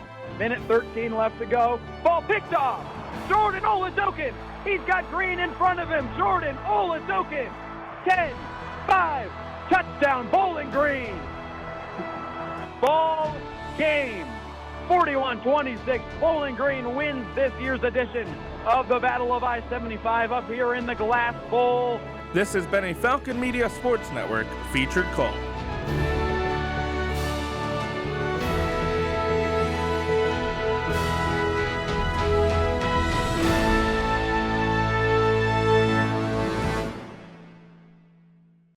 You said you'd never buy your kid candy from the checkout aisle. Or forget extra diapers. You'd never lick your thumb to clean their face. Never, ever become a minivan mom.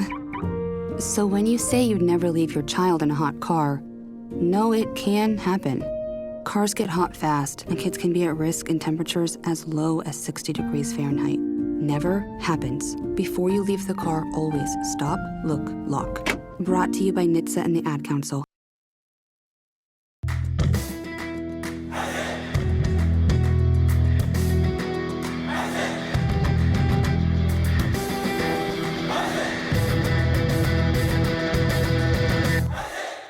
Looking for a BGSU Athletics talk radio show? Tune into the Zig Zone every Sunday at 4 p.m., where a panel of Falcon Media Sports Network members discuss the hottest BG sports topics. Only on WBGU 88.1 FM. You took the first step and quit smoking, but even former smokers may still be at risk for lung cancer. That's why SaveByTheScan.org wants you to know about a new low-dose CT scan that can detect lung cancer early. It takes only 60 seconds and could save your life. You took the first step, now take the next. Visit SaveByTheScan.org for a simple quiz to see if you're eligible and talk to your doctor about screening. SaveByTheScan.org is brought to you by the American Lung Association's Lung Force Initiative and the Ad Council. Check out more Falcon athletic coverage online at bgfalconmedia.com. Western Michigan looking for their 3rd straight Mid-American Conference Tournament championship. Toledo in their first ever appearance, looking for their first ever. The last time we saw the first ever appearance by a program in the MAC tournament final was actually both Ohio and Marshall's first appearance in the MAC tournament final in 2003, and the first ever win for Ohio, who I believe are the leaders in the Mid-American Conference in total tournaments won with 9. And Western Michigan can tie that up today. They have 8 as a program. 4 of them happened during that run from 03 to 06. 03 to 06, that was started with their first ever appearance at Ohio. Marshall as well, no longer in the conference, has more appearances than Toledo, which is amazing to say. Toledo's been in the MAC since 1951. The tournament's been around since 1980. If you haven't checked the calendar in a while, it's 2025. It's been quite a while. 41 years of MAC tournaments before Toledo gets into their first final match. A historic first season, to say the least, for Brian Wright. 11-7 in the regular season, 20-10 overall. Great in Savage Arena, 9-3. Solid on the road, 7-5. A bunch of those losses and the non-conference schedule as well. That was pretty difficult for the Rockets. And a 5-0 start to conference play.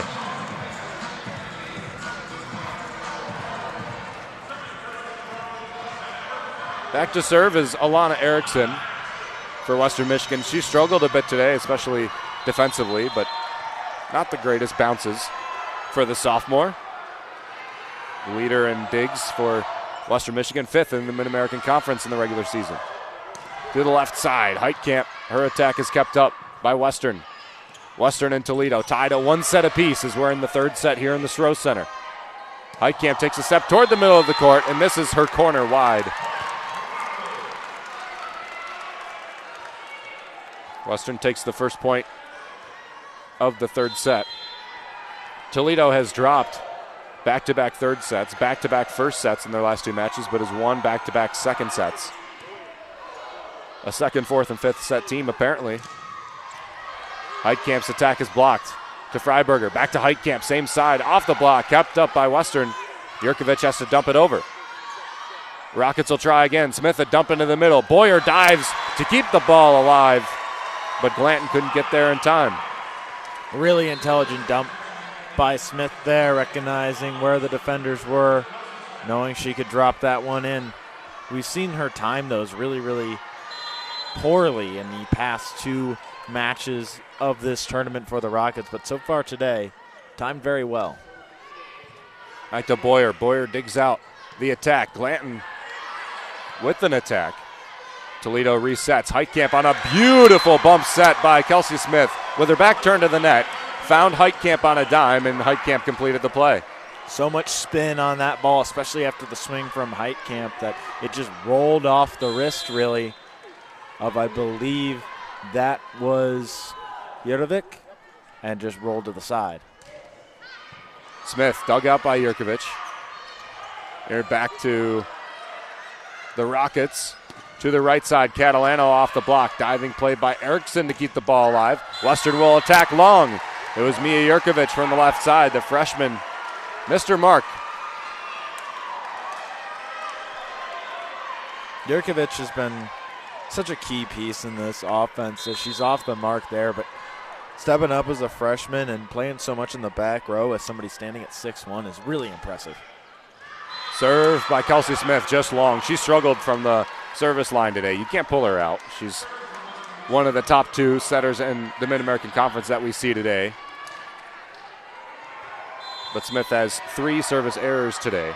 We're also seeing in the game Cassidy Prattley, number 12, middle blocker, playing on the right side for Western as they try and switch up their offensive attack, playing in the back row as well there with her serve.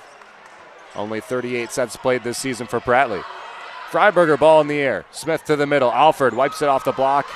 Oh, what a play by Richmond to keep the ball alive. It's dumped over. We get another try. Alford is kept up by Richmond again. Ball back to Jurkovic. Takes a step toward the middle of the court. Swings, and it's upped by Toledo. Rockets with an attack. Heitkamp from the left side. No blockers in her face this time, but misses her cut shot long.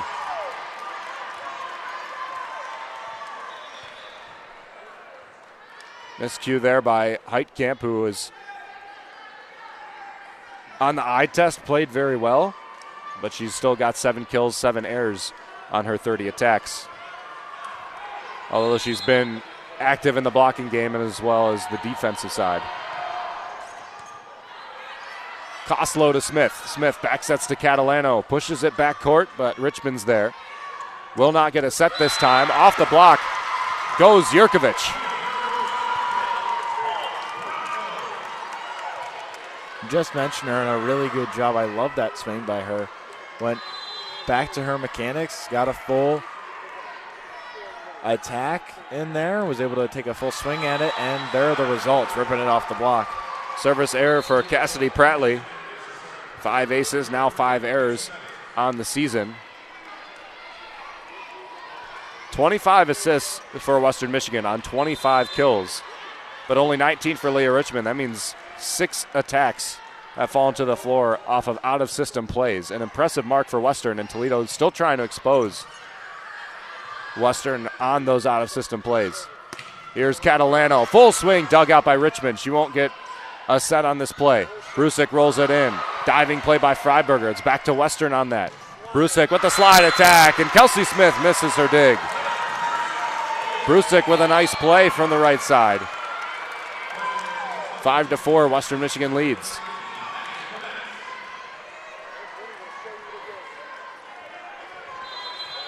Addie Kometz, the redshirt junior, goes back to serve. 16 aces, 16 errors. Regular season dead even. Smith back sets a bit high. Reaching over to poke it back is Western. Ball back, Koslow pokes it off the block. Kometz keeps it up. Set to Richmond. Richmond dumps it in. Smith keeps it up on a diving play. Attack by Koslow. Deep seam shut off by Boyer. Left side for Western. Jurkovic dug out by Metters. Here's Smith to Catalano. Her attack won't connect. Brusik pushes it back court. Metters dives and it lands in the middle past the defensive specialist. Really, really good placement there on the attack. I did not like how that rally started for either team. They played, especially Toledo, kind of sloppy, but really brought it in all together there for the last part of that rally, and I really like the play by both sides. Toledo's got to come out with some rally wins, though. Smith to Catalano. Catalano solo blocked. Left side, Mia Jurkovic.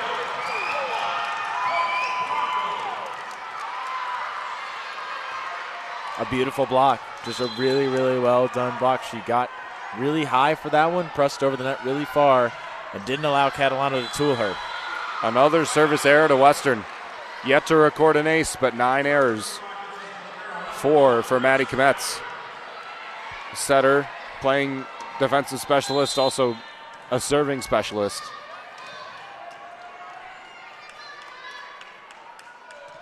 Freiberger serves. Missed dug by Jurkovic. Just a bad defensive play.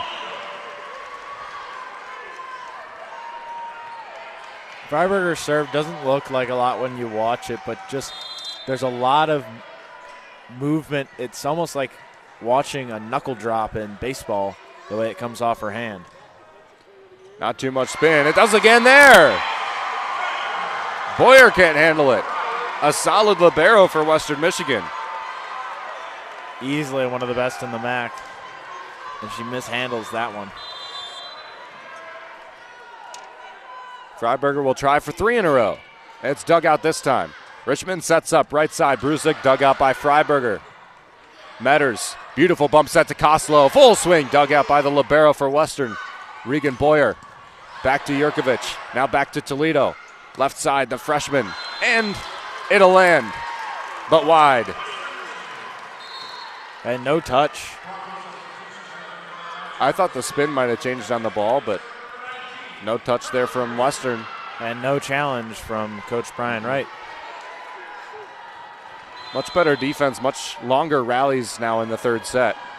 It's been a long set, and we're only 8-7. Smith to the middle. Pertzborn, her attack. Only 1 kill on the match for Sierra Pertzborn. Koslow pushes it down the line. Diving play by Piercefield to keep it alive. Same try for Patchett, and Patchett finds her ball to the middle of the court. A really, really great set by Kelsey Smith there.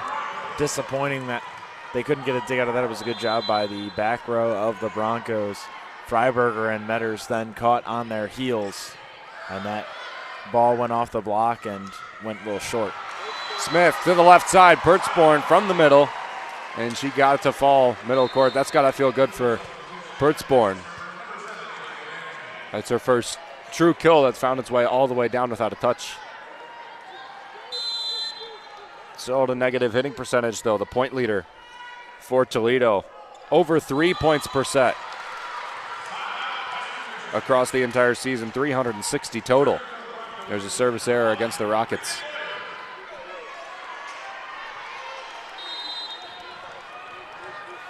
Ten to 8, Western Michigan leads. Regan Boyer, libero for Western Michigan, serves. Smith sets up, left side. Koslow off of Patchett and down. Big swing by the rookie. That was filthy. That was an unbelievable swing. That cut shot was ridiculous. Got it nice and close to the net. What I love about what she's done with those balls is instead of trying to attack the block, she's just cut them so hard with a flick of the wrist, and that one was the best of them all.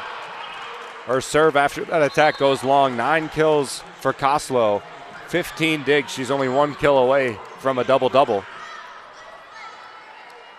And she had the digs midway through the second set.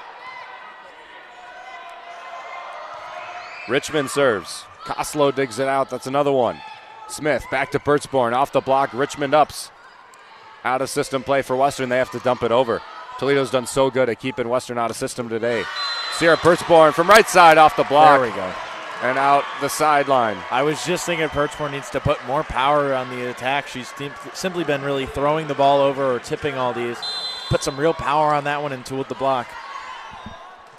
11-10 now, Toledo within 1.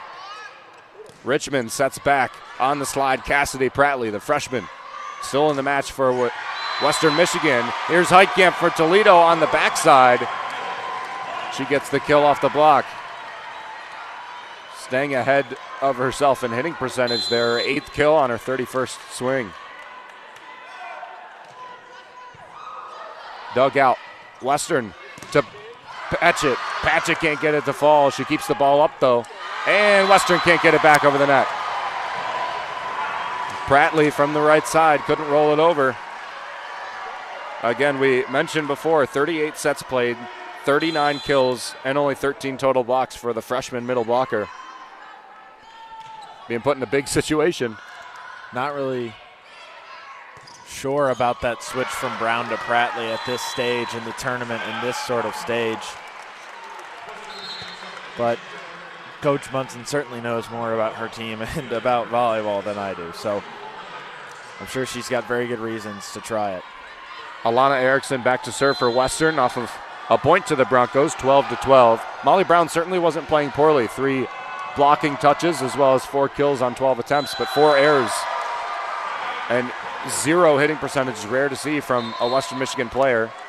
As the serve goes long, and a point again given back to Toledo. That's 10 points given to the Rockets today already on just serves without a point going toward Western. Smith serves Boyer. Richmond sets up Glanton. Glanton's dug out by Smith, way long, and Erickson will have to play it. Now to Jurkovic, left side, dug out routinely by Freiberger. Set to the net. Heitkamp off the block. Olivia Heitkamp gets her 9th. Really just such a difference between the two outside hitters of Koslow and Heitkamp and how they're attacking this Western Michigan block. Heitkamp's been going for high shots and aiming for those fingertips, while Koslow has been trying to go for cut shots and line. The setter for Toledo. Now a set from Western Michigan to Pratley. Pratley nails it down. That's a lot of power from Pratley there. Her first kill in the Mid-American Conference Tournament as a Western Michigan Bronco, and just her freshman season putting into a big spot. Toledo leading by 1. My gosh. We're at the media timeout, 15-13, a service error for Western Michigan. That's their 11th of the match. They trail by 2, tied with Toledo in sets 1-1. Number 2, Western Michigan. Number 4, Toledo here in the Mid-American Conference Tournament Championship match here on Falcon Radio. When I smoke weed, I get lost in the music. I like to isolate each instrument. The rhythmic bass, the harmonies on the piano, the sticky melody. Hey, careful. Careful, babe. There's someone crossing the street. Sorry, I didn't see him there. If you feel different, you drive different. Don't drive high. It's dangerous and illegal everywhere. A message from NHTSA and the Ad Council. This message is for Karina, our mom who finished her high school diploma at age 28. Hi, Mom. It's Emmettith and Nicholas. Congratulations on getting your diploma. You worked so hard and have taught us so much. We love you. When you graduate, they graduate. Finish your high school diploma for you and for them. Visit finishyourdiploma.org to find free and supportive adult education centers near you. Brought to you by the Dollar General Literacy Foundation and the Ad Council. Check out more coverage from the Falcon Media Sports Network on X at BG_FMSN. 15-13, Toledo leading Western Michigan. They look for their second straight set victory. They haven't won a third set yet this tournament, although they've won 2 matches. They haven't won a first set either. And they won't win a first set in the tournament as we're in the final match here in the Stroh Center, the host site. Next year, the Mid-American Conference Tournament will be hosted by Ball State, Muncie, Indiana, 17-1 in the regular season, just to be knocked out in the semifinal round by Toledo. Back-to-back years, the 1 seed has been knocked out in the semifinal round of the Mid-American Conference Tournament.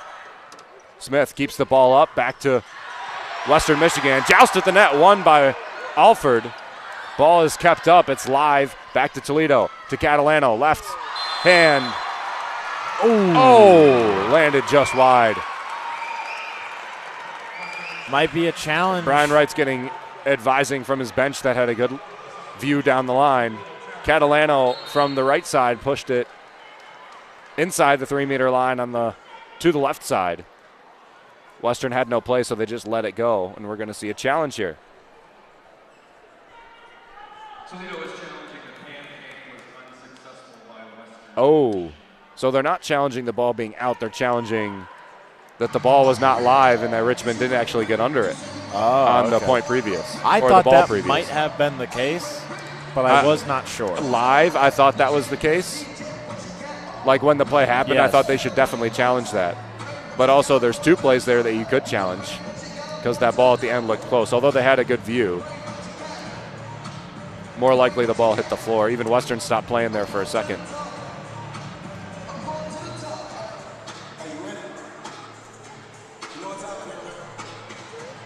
(15-14) as it stands right now for a Western Michigan point. Here we get the pancake try for Leah Richmond. I think that definitely hits the ground, but a little bit tough to tell. And that'll be a 2-point swing, so if it's overturned, Toledo will have a 16-13 lead.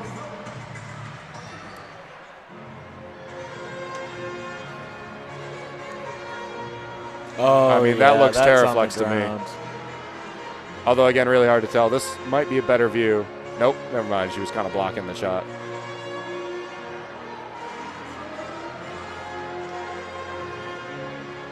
The reason There's that a I good think shot it right hit there. the Terraflex is how it comes up. It came up hot. Yeah, it came out hot, and it also bounced like her knuckles came in after and pushed it forward. Also, not a easy job to keep the ball up straight on a pancake because your hand is obviously not flat. Oh, not enough evidence. Okay, well, the Falcon Media Sports Network is almost over for the weekend on what we were expecting the call to be, although we never really did get a good view of it. Richmond's pancake is successful, and an attack error will go to Sophie Catalano and stay that way.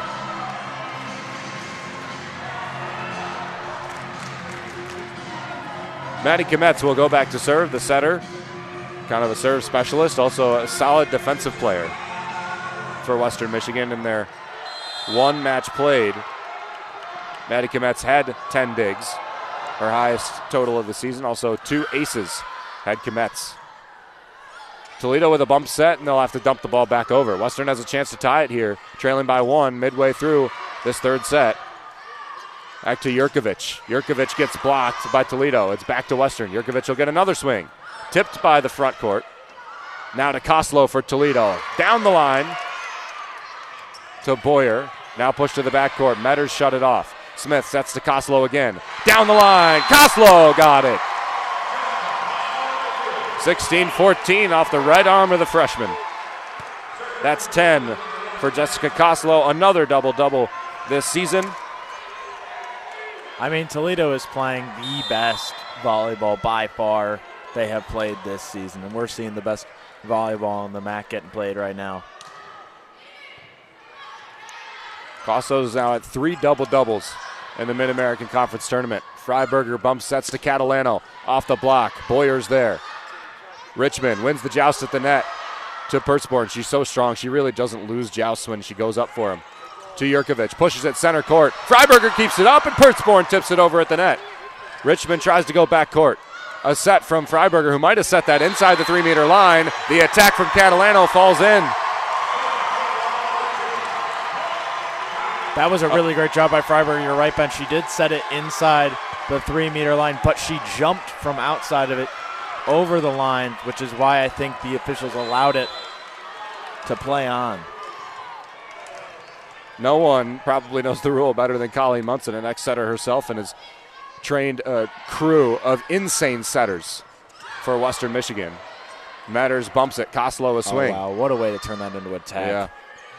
Just a roll shot over. Not the greatest one, but at least it got it over with some authority. Koslow will try again. Here's a full swing. Boyer digs it out. Back to Brusik. Brusik in attack. Metters shuts off that backcourt again. Here's Catalano. Dug out by Kometz.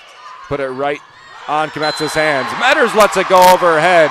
Point goes to Toledo. 18-14. Western Michigan trails by 4.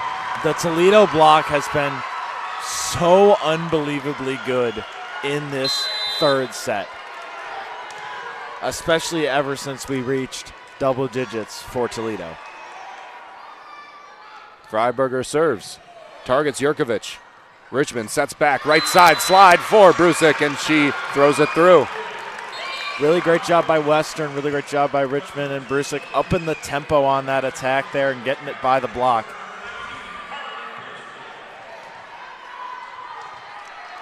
Now serving for Western as we're trading points up into the 15-point mark, and now Toledo's got a 3-point lead. I believe the largest margin in this set. Metters can't handle the serve. That's an ace for Carly Piercefield. Piercefield quietly such a great server on this Western Michigan squad. Doesn't get a ton of aces, gets one there, but really just her placement and where she's putting the ball is so really untouchable. Digs out a ball here. A bit of an overpass. Pertzborn loses the joust again. Freiberger dumps it over. Deep for Boyer. Now to Richmond. Richmond to Brusik. Brusik off the block, off the pin. Mary Claire Brusik has been automatic in the Mid-American Conference Tournament final. 13 for 30 is Mary Claire Brusik with 3 digs and 2 total blocks. Western Michigan climbs within 1. They trail 18-17 with Toledo calling a timeout. You're listening to Mid-American Conference Tournament final match here on Falcon Radio.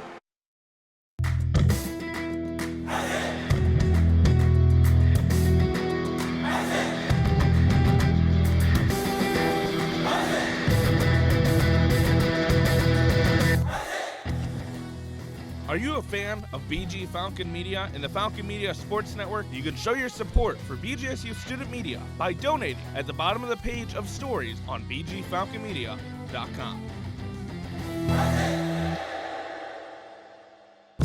Here's the deal. We gotta set ourselves up. See, retirement is the long game. We gotta make moves and make them early. Set up goals. Don't worry about a setback. Just save up and stack up to reach them. Let's put ourselves in the right position. Pre-game to greater things. Start building your retirement plan at thisispretirement.org. Brought to you by AARP and the Ad Council. Check out more Falcon athletic coverage online at bgfalconmedia.com. Mary Claire Brusik with her 8th straight match played of 10-plus kills. 16 matches played of over 10 kills this season. 23 for Bowling Green on October 25th, and she's got 13 here in the third set. Her team still trails by 1. Western does, the number 2 seed against the number 4 seed Toledo. Toledo's first time in the Mid-American Conference Tournament final match. Western Michigan, no stranger. They've won 2 in a row and can get their second three-peat in program history if they win today. Koslow's dug out one-handed by Boyer. Very nice play by the defensive specialist in libero. Here's Smith back to Koslow, who dinks it over. Richmond over. Now Koslow, deep attack on the overpass. And the point goes to Western. Koslow got called for getting in the net there. I'm not sure if I agree with that call. Nobody has a better view than 2 line judges. Koslow digs this one out. The point went to Western. It's tied all at 18. And there's Sierra Pertzborn to give Toledo the lead. There's that Pertzborn attack we're used to. What a job by Kelsey Smith getting that ball to her from beyond the 10-foot line. Dropping dimes, and Pertzborn drops the hammer. Now up to 4 kills, just surpassed her 0 hitting percentage with 3 kills, 3 errors. Finally a positive player and attacker for Toledo. Smith to Koslow. Koslow's been good. She gets even better. 20-18 now. Koslow from the left side. And no net violation on that swing. Doing a really good job utilizing that tip to the middle of the court. Adamski serves. Oh, on the back line. And a challenge is going to be used by Munson. A very confident challenge for Colleen Munson. She was right there. She was standing right on the line. She loves standing on that back line. I think it's a lot to do with it gives her a great vantage point as being like a third line judge to look down both those lines. I think it also gives her a great viewpoint of all of her blockers on the net. She won't use it. We're playing on. Surprising. 21-18. Toledo leads. Ball back to Toledo. Smith to the left side. Koslow down off of Patchett. A lead by 4 for the Rockets. A timeout, 2 timeouts left by Western Michigan. Most likely going to use them. And one is used there by the 21-year head coach Colleen Munson of Western Michigan. A 4-point lead for Toledo. We'll take a quick step back. Our final break here of the third set. 1-1 sets tied between number 2 and number 4. Western and Toledo here on Falcon Radio.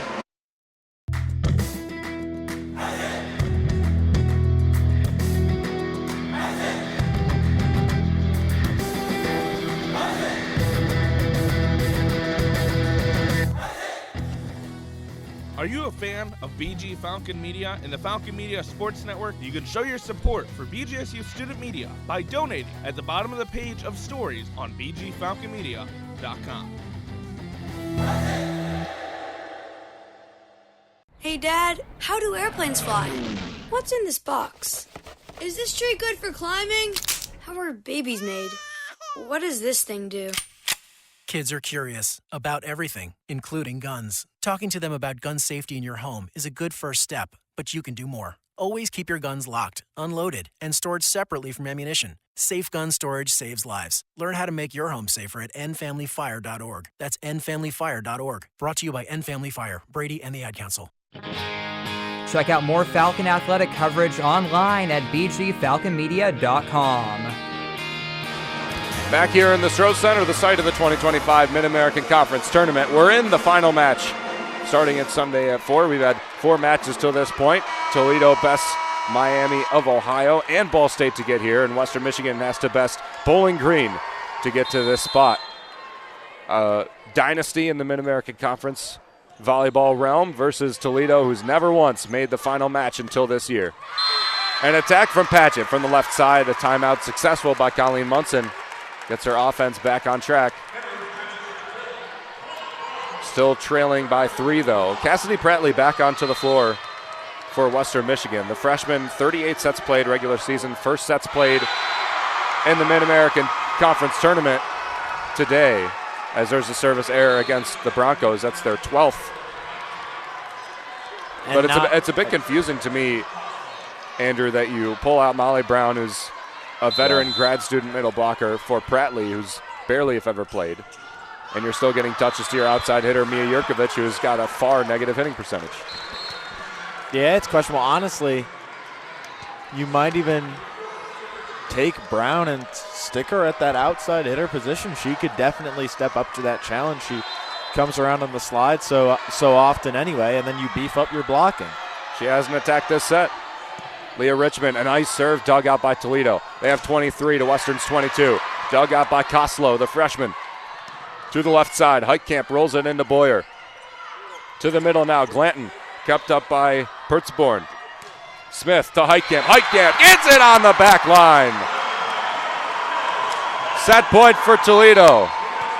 Looking to win their first third set of the weekend. So many Toledo fans here.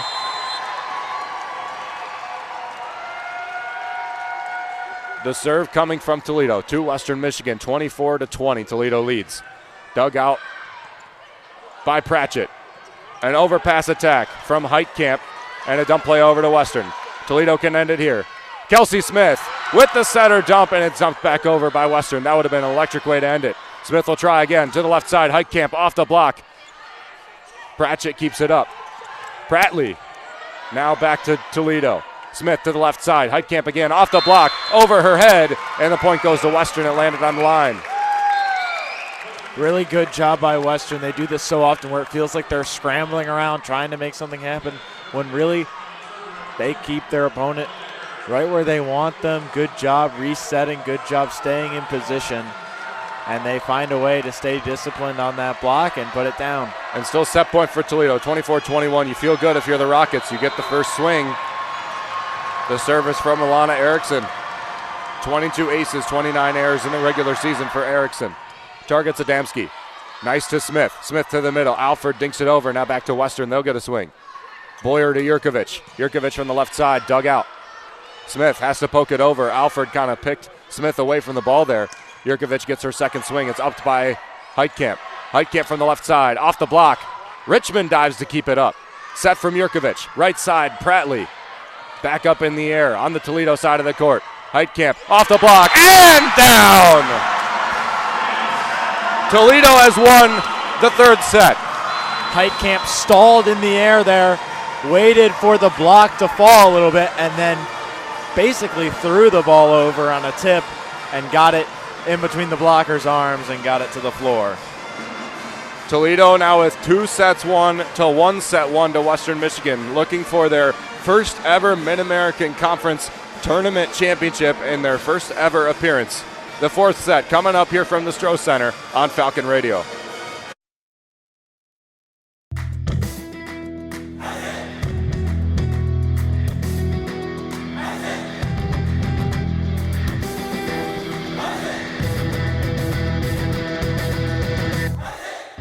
Looking for a BGSU Athletics talk radio show? Tune into the Zig Zone every Sunday at 4 p.m., where a panel of Falcon Media Sports Network members discuss the hottest BG sports topics. Only on WBGU 88.1 FM.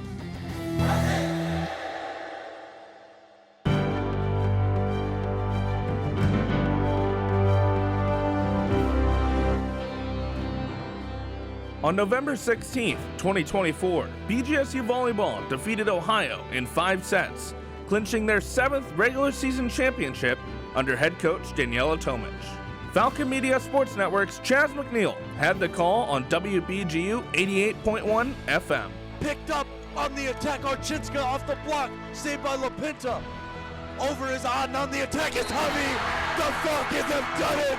Bowling Green will host the MAC Tournament regular season championship returns to the orange and brown. This has been a Falcon Media Sports Network featured call.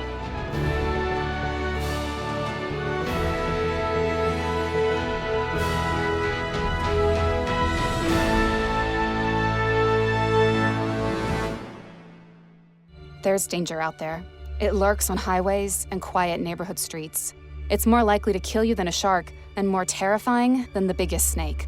Distracted driving claims lives every day. Every notification, swipe, social post, video, or selfie while driving risks your life. So while you might think public speaking or the zombie apocalypse is scary, What's really terrifying and even deadly is distracted driving. Eyes forward. Don't drive distracted. Brought to you by NHTSA and the Ad Council.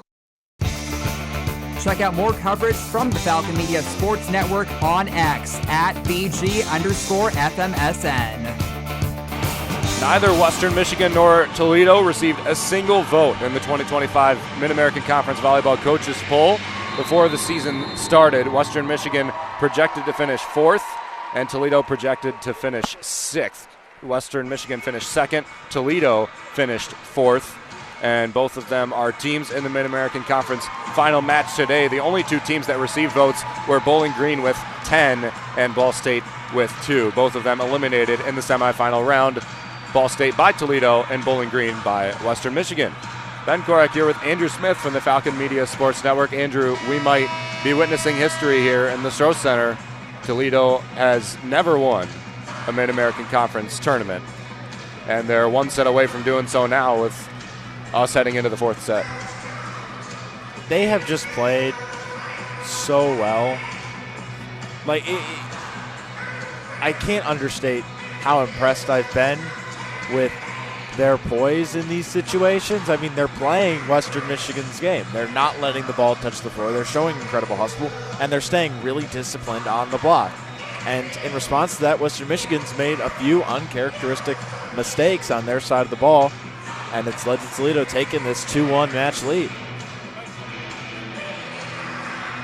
So Western Michigan will need to find a way to respond, and if any head coach and any team in the Mid-American Conference can do it, it's Colleen Munson. You can never count out a Colleen Munson team, an absolutely legendary head coach in the realm of Mid-American Conference volleyball.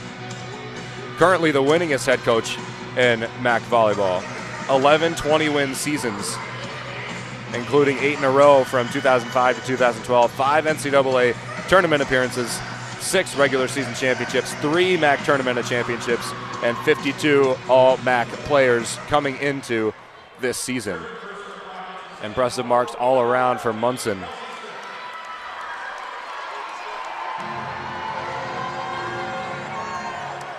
Kelsey Smith will have first serve here in the 4th set. Must win for Western Michigan or their season is over, and Toledo will go on to the NCAA tournament for the first time after winning the MAC tournament. Here's Smith to back set Catalano. Catalano a deep shot, and she fires it long in the backcourt. Oddly set up play there by Toledo. Smith had to set from where Catalano normally swings from.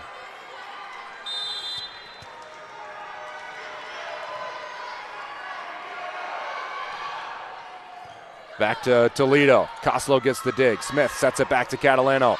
Tries to force it middle of the court, but it's shut off by Molly Brown. 2 touches by Toledo. Neither one of them can keep the ball in the air, and it flies out of play. A really nice Annalise job Patchett. Patchett falling into the net. Just puts a nice roll on that ball, goes cross court, and drops it in. Boyer serves, targets Koslow.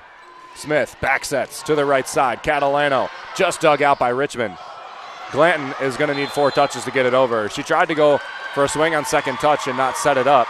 Couldn't get it over the net, and then needed a touch to get it back up in the air. That took way too long for the officials to call a double. Swung it into the net, rebounded her own ball. There was no blockers. It was almost like they were even. actually waiting for that 4th touch. Yeah, even though she definitely did just touch it twice herself. That was really weird. Knuckle serve. Richmond sets up Patchett high off the block and long out of play. Patchett's probably been the best attacker you've had in the tournament through a match in 3 sets. Yeah, she's going to be the go-to here in this 4th set. In a do-or-die situation like this, she's their killer. Mary Claire Brusick also finds herself on the bench. 3 of the tallest players on the floor at any time for Western. Brusick, Glanton, and Jurkovic all watching from the sidelines. Here's Freiberger, bump set to Koslow. Cross-court attack, Koslow got it. Beat Boyer for what seems like every single time today. Koslow has been so impressive. She's playing like the freshman of the year right now, showing why she's on that all-freshman team. She reads that attempted setter dump by Richmond and then follows it up by getting the kill and another nice cut shot. Most definitely going to be member of the Mid-American Conference All-Tournament team after the conclusion of today's match. Brown with a strike from the right side off of the Toledo block and receivable. Here's Pertzborn. Misses a touch from Western and sends it long. A 4-2 lead for the Broncos over the Rockets. And, I mean, this is how Western responds when they have their backs against the wall. They fight back in sets and they fight back in matches. I mean, they came back against Bowling Green in a reverse sweep earlier in the season. This is what they do. And a service ace for Alana Erickson. 2 errors coming into that serve just there and drops it down in front of Koslow. She'll try it again with a 3-point lead early in set number 4. 2 sets, 1 for Toledo, only 1 for the Broncos. Metters up. Smith back sets Catalano off the block, and she gets the rebound. Now she gets a second try, spins it over, and Richmond keeps it up. Again, no set here coming from Richmond. It's Jurkovic that completes the play. Boyer's going to get credit for the assist.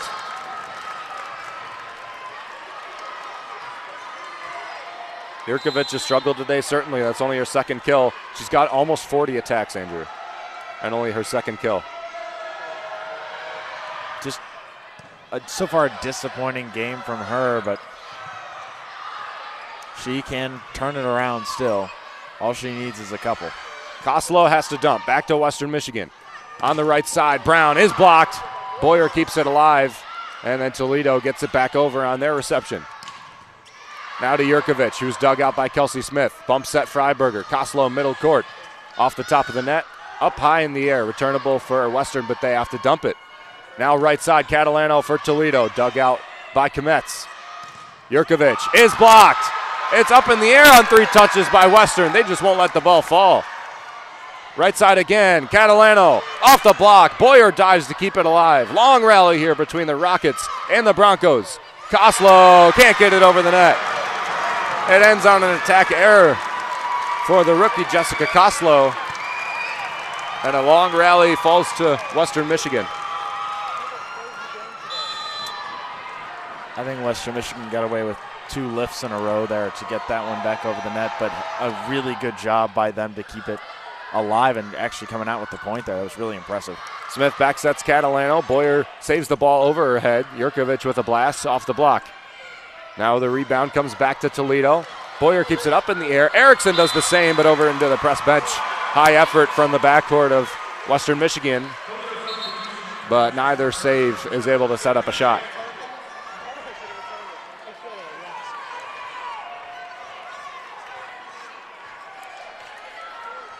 I'll tell you what, though, this backcourt of Western Michigan is being worked to death, especially considering Richmond has not been centered a lot of the time, and there's been sets having to be made by both Erickson and Boyer quite a bit. Off the block, out of play. From the left side goes Jurkovic. I mean, they just have so much hustle, this Western Michigan group. I mean, you talk about the back row, the front court as well. I mean, going up for block after block after block, and Toledo's been doing the same thing. Not as much in the back row, but still hustling all around. Koslow's kept up in the air. Richmond will set left side. Jurkovic takes a step up into the ball, and Freiberger can't handle it. Maybe the first time today that she hasn't been able to handle an attack. And a 9-3 lead for Western forces Brian Wright to use his first time out of the set.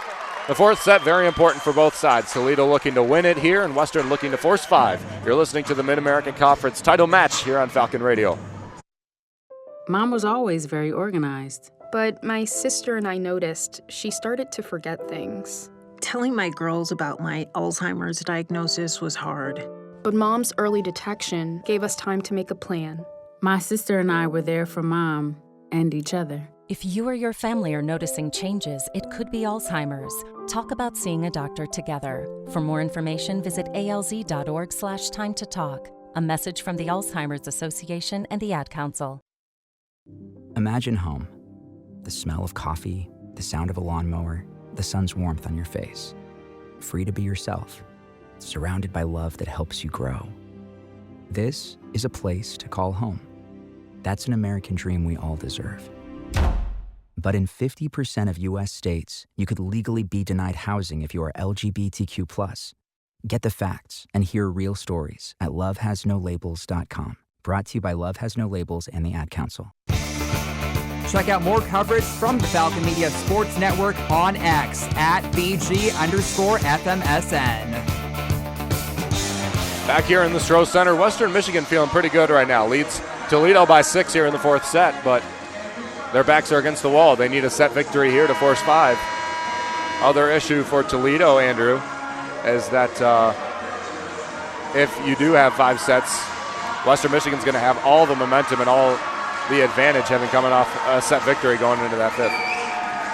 Yeah, I mean, that's the real issue of going up 2-1 and then having a really good team that can come back is they gain that momentum going into the 5th and then they just carry it in a short 15-point set. But Pertzborn there gets a kill, and she's been quiet today, but that is really going to get her team back in it.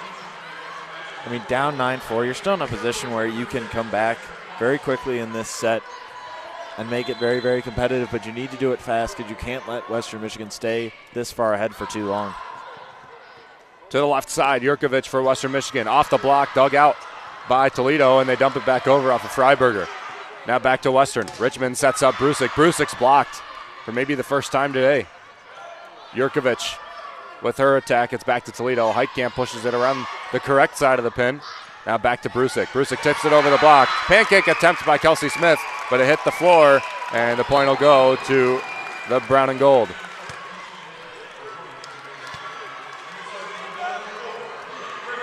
Western Michigan playing very confident coming off of a set loss is a testament to the coaching staff, or the coaching duo, Colleen Munson and her associate coach, Ryan Manning, also the recruiting coordinator. To Heitkamp off the block, middle of the court, and Erickson shuts it off. Here's Brusik. Brusik's kept up in the air by Adamski, and Toledo will have to give a free ball back.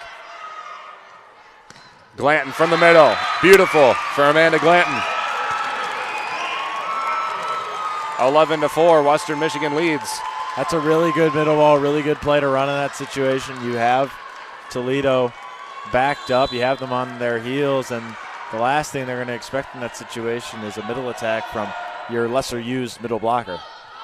Richmond's serve is dug out. Pertzborn can't get it back over the net. Almost a triple block there on the left side for Western. She probably wasn't going to have a lot of success anyway. Toledo went in the third set from playing their best volleyball all year to their worst volleyball of the tournament in this early parts of this fourth set.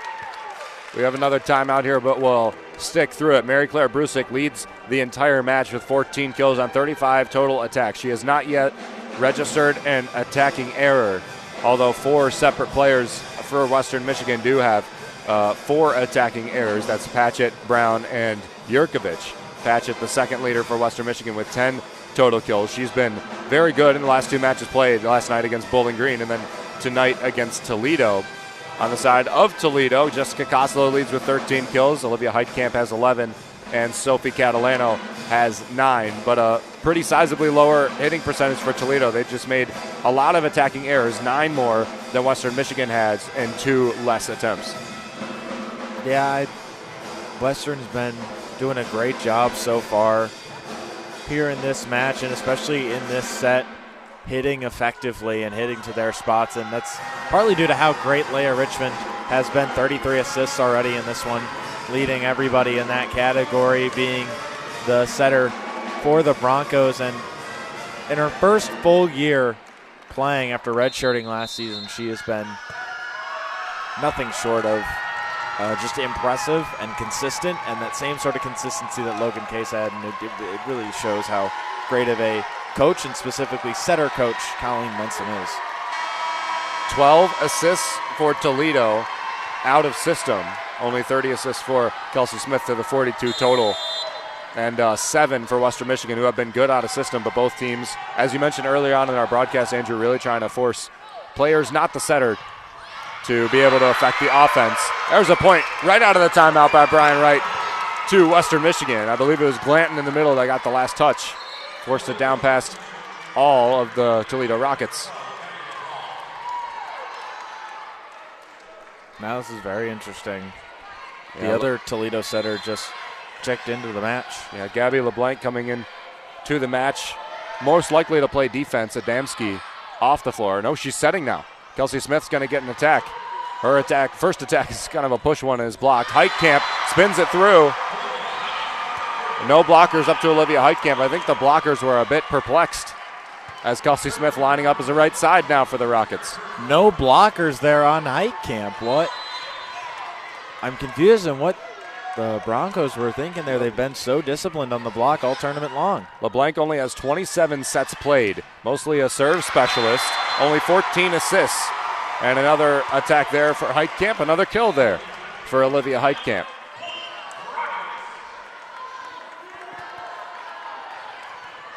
I mean, imagine getting your number called in this situation after playing so little all year, not playing in the tournament yet, besides one time where she pinch served. Service error against the Rockets. That's their 10th of the match. All those 7 aces certainly makes that number feel a bit better. You look to Western Michigan, who's 2 for 12, 2 for 14 on their serving decisions. 2 aces coming from Erickson and Piercefield. Piercefield serves now. Koslow digs it out. LeBlanc sets up the left side, wiped off by Heitkamp, but back to the Rockets. There's another one for Heitkamp that is off the block and back to Toledo. Kelsey Smith set from the back row. Heitkamp, another blast, and it's dug out by Piercefield. Set from her seat is Richmond. Off the block and out the side. Richmond with a beautiful set, and Patchett completes it. That's unreal. I mean, that's literally sliding across the floor, setting that ball up. And it wasn't the perfect set, obviously, but it still got the job done. Serve back to Toledo. LeBlanc will range back, make the set to Kelsey Smith. Playing right side now. Her attack, she hasn't got a full swing yet. And Alford gets a block there on Amanda Glanton, who stepped toward the net. Alford doing her job there, rising up, getting that block. Good job by her, recognizing the timing on that one, putting it back down to the floor. But Toledo's got a lot of work to do here to get back in this one. Smith back to serve. LeBlanc was rotating to the back row, so Smith will go back to serve, and Catalano will come in the game for LeBlanc. Here's Alford. Ball up high in the air. Heitkamp pushes it to the middle of the court. Boyer read it like a book. Set back to the right side. Brusik, and it falls in. Glanton tried to keep it up. Brusik got her attack blocked initially. 15-8. Western Michigan leads by 7. It's kind of back and forth now between these two sides. But if you're Toledo, you can't really have back and forth. You need runs. Being down by 7 here. And an ace there. Kelsey Smith tapes it, and it rolls over in front of a couple of Broncos. It's a big momentum builder there. Ace is always able to turn some of the tide and angle the court. Boyer digs it out. Richmond sets up the right side. Brusik just barely gets it over. A set from Catalano to the left side. Heitkamp is peeled up. Smith now sets back to Heitkamp, left side, through a seam. A cross-court attack for the sophomore hitter. The All-MAC first-team selection, 311 during the regular season, and Heitkamp has turned it to a new gear in this match. Really good swings coming out of her right now. She's being very consistent with her form, being very consistent with her approach. An error there for Kelsey Smith on her serve. A successful service run, but that'll end the streak. Regan Boyer targets Koslow, digs it out. Smith sets it way back to Catalano, who just has to push it over. Western sets it to Molly Brown, who gets blocked. Back to Western. Patchett, another attack. Misses the touch and sends it long. Annalise Patchett misses her mark, although she's been solid today. 16-11, Toledo within 5 now. Patchett, a little bit of panic there on her attack. She needs to just refocus and look to the next one. She's been great all game long, though. Kind of a misreception there. Piercefield will get it to playable range. Patchett with an attack. Oh, what a swing! Annalise Patchett from at least 12 feet away from the net. And an assist will go to Piercefield on a bump set from pretty much her own bench. Yeah, what a great job by the two of them there making that work. Patchett, a little bit of a reception error there. Piercefield, though, there to back her up. Freiberger digs it out at the net. Smith to Koslow. Koslow with one in the back row. Beats that one. Piercefield was all alone. I mean, it seems today that Koslow is seeing the floor better than anybody else on the court right now. She's picking apart this Western Michigan defense. She also, I don't want to jinx her, but has not been blocked very much so far this match either. Molly Brown dug out by Freiberger on the pancake. Here's Koslow. Another one for Jessica Koslow. Her 15th. Has she set her career high yet? 22 is her season and career high against Miami of Ohio in the first match of the tournament. She has tied her, or one away from tying her regular season high at 16 that she had against Eastern Michigan. Freiberger dug out by Patchett. Oddly, Molly Brown, another attack, kept up. Smith to the left side. Might as well go back to Koslow, but this one won't fall. Patchett has to dump it over. Finds a good spot. Smith sets from middle of the court to the middle. Pertzborn off the block, way out to the side. 14 for Toledo, 17 for Western Michigan. A bit of a run there for the Rockets. Forces Colleen Munson of Western to take a timeout.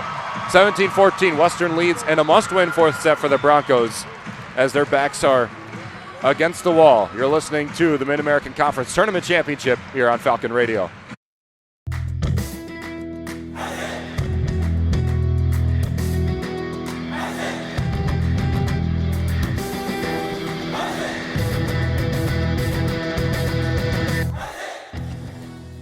Are you a fan of BG Falcon Media and the Falcon Media Sports Network? You can show your support for BGSU Student Media by donating at the bottom of the page of stories on bgfalconmedia.com.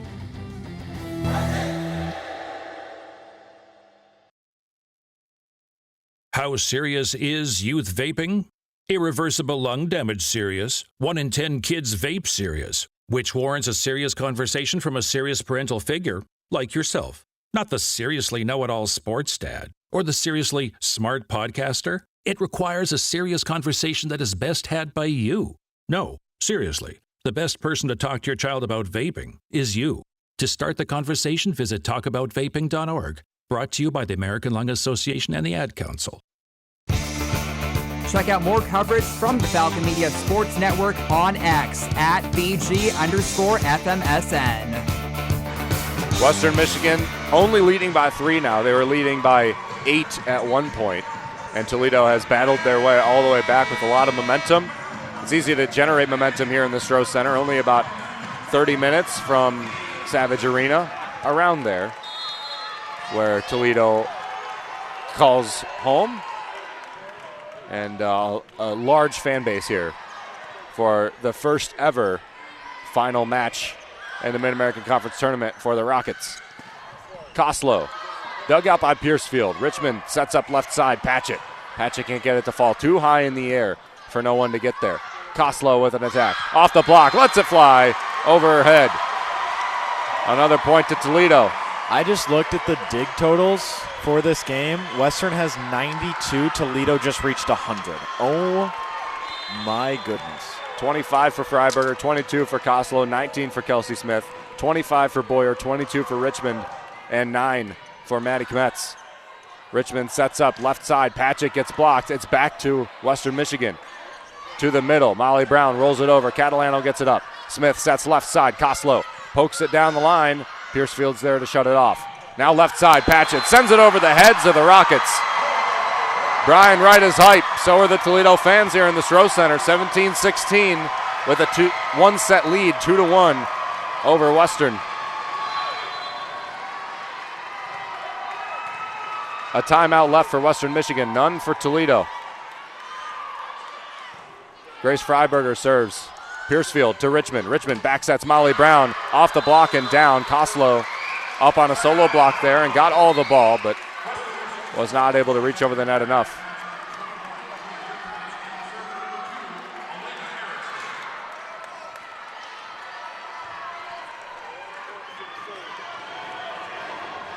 Alana Erickson to serve. She just had her first ace a bit ago after 2 errors. Here's Smith, the set from behind the 3-meter line to Pertzborn, off the block and out the side. Toledo's Sierra Pertzborn brings Toledo within 1, 18-17. Avery Adamski back in the match for Toledo. Adamski 39 aces and 47 errors in the regular season and 116 sets played. Essentially a serve and defensive specialist. She can't dig this one. Drops in right in front from the right side from Western Michigan. Molly Brown has had over 20 attacks, 6 kills and 4 errors. She serves here to Adamski, digs it out. Freiberger sets up from behind the 3-meter line to Koslow. My goodness, Jessica Koslow. Her second highest match played in her season and kill total with 17, just behind her Miami of Ohio match where she had 22. Targets Boyer here on the serve. Richmond backsets Brusik off the block out the side. 20-18, Western Michigan leads by 2. We're trading points here in the Stroh. Really good job by Brusik, letting that ball move over as much as possible before making a swing on it, and then tooling the side of that block, recognizing how close it was to the antenna. Richmond serves for the Broncos. Kelsey Smith sets the left side. Heitkamp, her block is kept up. Freiberger to Heitkamp. Heitkamp, a blast in front of Boyer. Huge nail down for Heitkamp. That's number 15 for the sophomore outside hitter.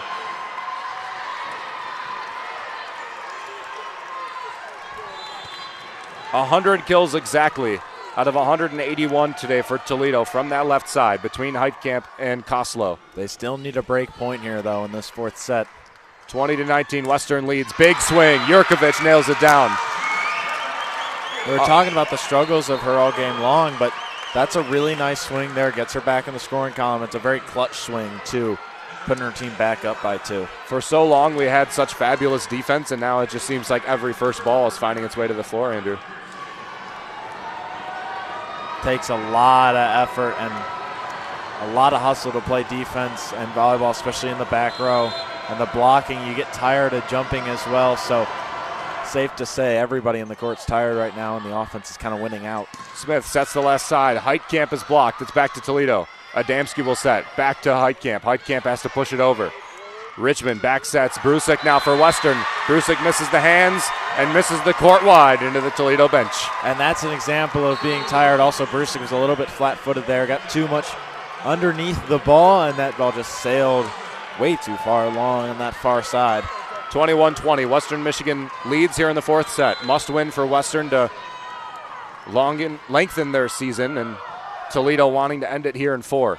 Kelsey Smith's serve is taped, but Glanton was standing right there. Here's Patchett from the left side. Rolls it in. A nice dig by Freiberger. It's kept up, but not over by Toledo. Really great effort from both squads. You can tell that they want this win more than anything, and they're just putting everything on the line in this MAC championship, and that's what you love to see. It makes for a great match. Some noise there for Regan Boyer's serve. It's dug out by Toledo. Back set to Catalano. She forces it through to the left side. Patchett now for Western Michigan. It's upped by Freiberger on a nice play. Heitkamp will get a swing off the block. Whistle blows. Point to Toledo. Wow. MVP of that point, definitely Freiberger. The fact that she was able to get to that ball 1 and then put it to target on a dig that was over her shoulder like that. Just unbelievable. Molly Brown was in the net. That's why I was whistled down. A 1-point lead for Western, 22-21. Richmond back sets Molly Brown. Dug out by Metters. Ball back to Toledo. They can tie it here. Koslow off the block. Richmond keeps it up to the middle of her court. Patchett, a deep attack. Rolls it in. Smith will set up to Koslow. Left side. Down the cross-court seam that she had. Boyer keeps it up. Now back to Toledo after Patchett's attack. Koslow again from the left pin. Back to Western, 22-21. Western leads. Molly Brown, her ball is up. Smith backsets Catalano off the block. Molly Brown keeps it up. Long rally again between the Broncos and the Rockets. Dug out by Metters. Freiberger to Koslow. Koslow off the tape, gets it over. Richmond sets left side. Patchett again. Goes for the back corner, and Metters able to shut it off. Now Koslow for a bunch of swings here on this point alone. Gets 2 in a row off the block. Richmond keeps it up, and it falls down.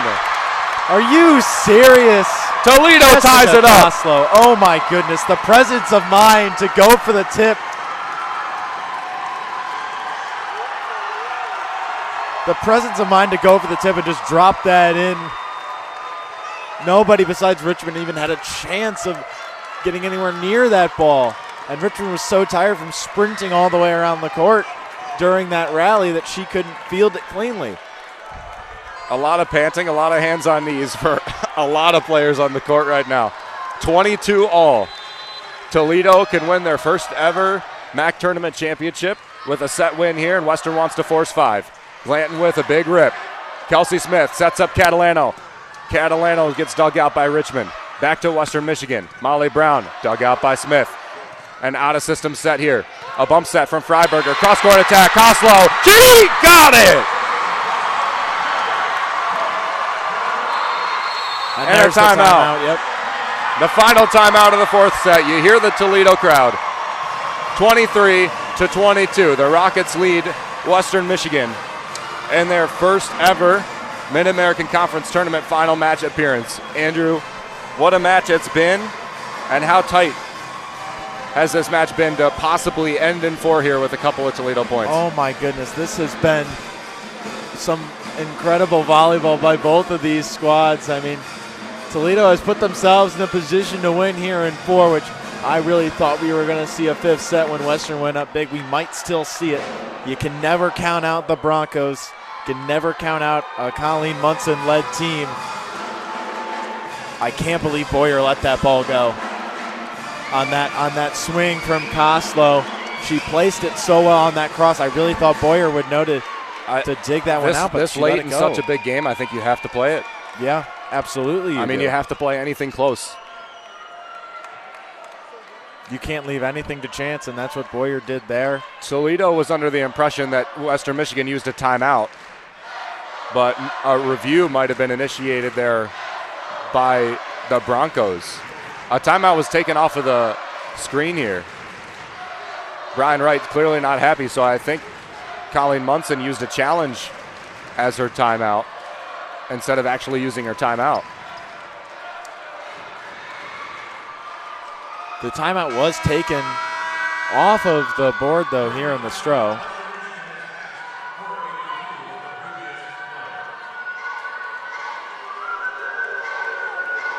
So I'm confused as to what's going on here. 23-22 is the score for Toledo.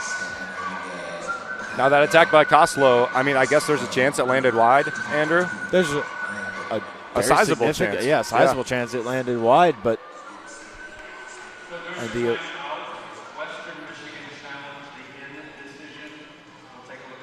it was definitely a timeout called by Colleen Munson, though, not a challenge. Munson called a timeout, and now during that timeout is going to use a challenge. Okay, that makes much more sense. And that's a big challenge, too, because it's going to be 23-22, but whether or not Toledo or Western Michigan's leading. The initial point went to Toledo. They have not shown that play up on the board yet. The call is confirmed. So the ball was in. Western Michigan out of timeouts, and I believe out of challenges as well. And 2 points. Toledo is away from what could be their first ever in history here in the Stroh Center.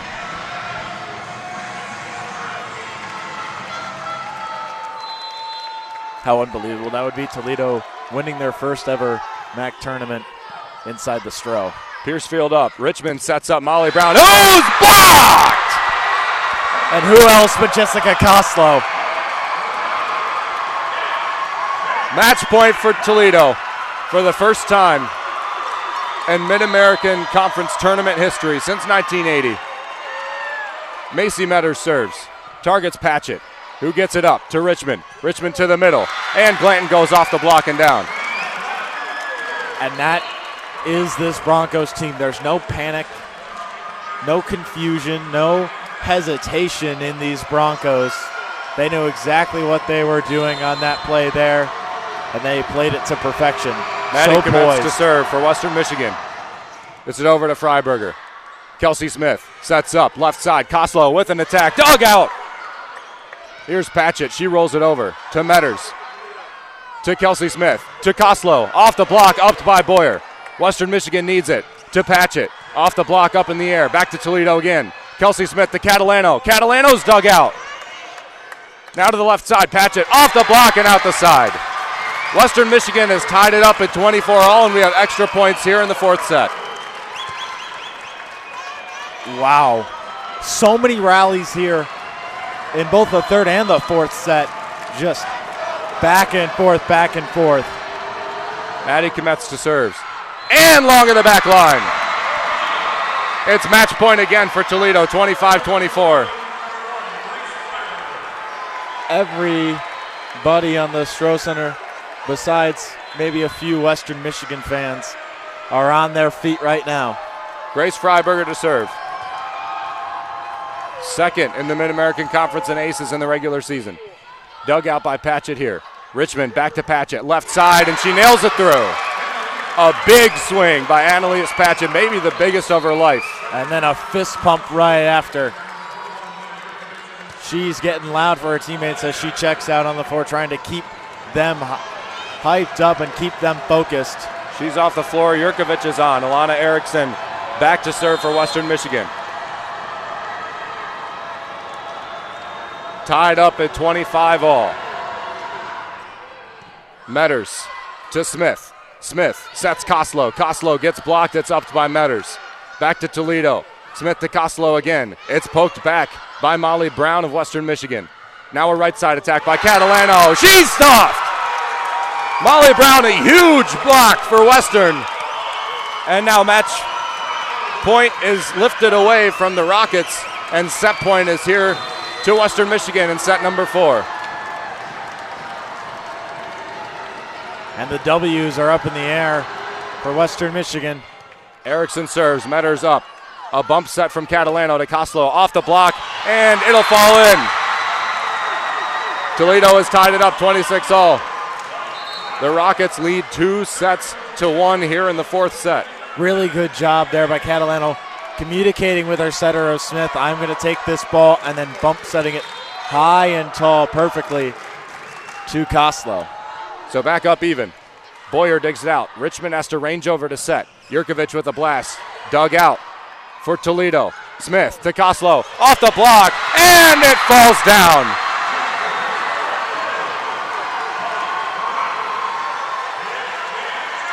.21 for Jessica Koslow.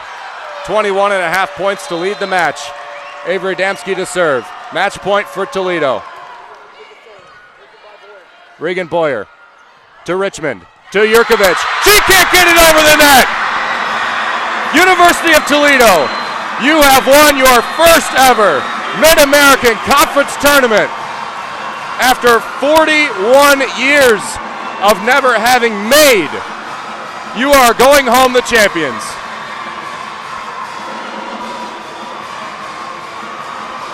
Brian Wright, in his first season as head coach of Toledo Volleyball, has done what they have not been able to do in 41 previous seasons since 1980.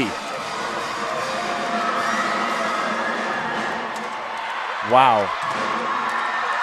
What a thing to add on to the coaching resume of Brian Wright, and what a job by this Toledo squad. The best they've played all season long happened in this tournament.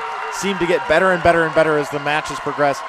Miami, they got better with the blocking. Then against Ball State, their offense had to step up and the back row had to step up, and it did. And then it all came together in this match against Western Michigan, and they put away the Broncos in 4, and the only set in this tournament that they took to less than 5 sets. A flood of tears from the Toledo Rockets as they huddle up for the final time in Mid-American Conference play this season. The first time making the Mid-American Conference Tournament final match this season, and they win it 1-1. And the final match are the Rockets as they are embraced by their Toledo crowd here in the Stroh Center. An unbelievable feat to beat the dynasty that has been Western Michigan. They will not be able to get their 3 in a row. And Toledo, with their first ever regular season or tournament MAC title, comes in 2025. And what a way to end it, too. A little bit anticlimactic with the attacking error from Jurkovic, but such a great match all around. Came down to extras, 28-26. What a final score for a great final set, and just such a great match all around. It was so close, even from the start. Nobody really pulled away at any point in any of the sets by more than 5 or 6, and just such an enjoyable watch. And Toledo really has provided us with 3 phenomenal matches to view here from the sideline in the Stroh Center. Much less to do it in 4 sets against the reigning 2-time champions. Western Michigan won in 23 and 24, and now Toledo has won in 2025 on the back of who might be the Mid-American Conference Tournament player of the tournament, which is Jessica Koslow. 22 kills against Miami of Ohio in their first match, 21 tonight. Led today's match with 21.5 points. That's the leader for either team. An unbelievable rookie season she's had in an unbelievable tournament.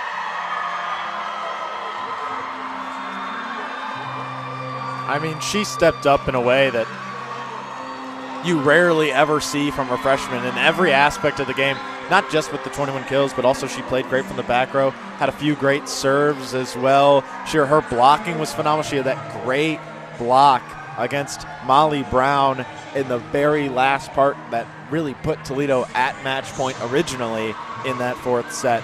So just a great all-around game for her, and we're going to see her again next season, and she's probably going to only have improved from there. Brian Wright, amongst the applause that you hear right now, puts on his MAC championship hat. The first time Toledo has been able to do so since the MAC tournament was instituted in 1980. Toledo joined the Mid-American Conference in 1951, and they have never once even made the tournament final. And this year not only made, but beat a dynasty in Western Michigan to win the tournament final. And Andrew added depth to be able to do it on their rival court here in the Stroh Center of Bowling Green, to do it amongst the orange and brown Mo and John Stansbury court. Also added depth to this Toledo team, who lost here in this arena earlier in the season to Bowling Green in 3 sets. Yeah, it's a Toledo team that's fought a lot of adversity, including that sweep against the Falcons. I mean, you have to imagine Bowling Green also would have given their rivals a good fight had they made it instead of the Broncos. But I don't know if it means anything more that they won it on their rival's court, but it certainly adds a funny element to this, that when Toledo finally wins a volleyball MAC tournament, that it's on Mo and John Stansbury court in their rivals' home arena. If they had it somewhere that's not Savage Arena, you'd imagine it'd be here, considering the crowd that you have here in the Stroh Center of Rocket Blue and Gold.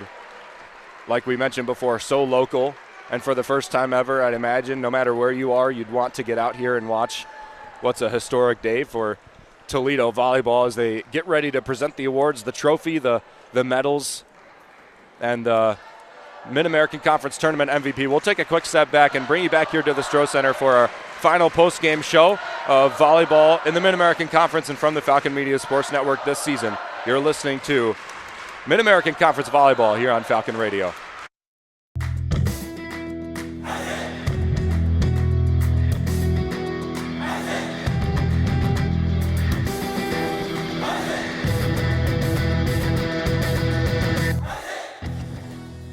Are you a fan of BG Falcon Media and the Falcon Media Sports Network? You can show your support for BGSU Student Media by donating at the bottom of the page of stories on bgfalconmedia.com. When you're high, you feel different. You think different, you talk different, you draw different, you listen to music different, but you probably knew that. Problem is, you also drive different, and not in a good way. That's why driving high is illegal everywhere. So if you're high, just don't drive. Make a plan to get a sober ride. Because if you feel different, you drive different.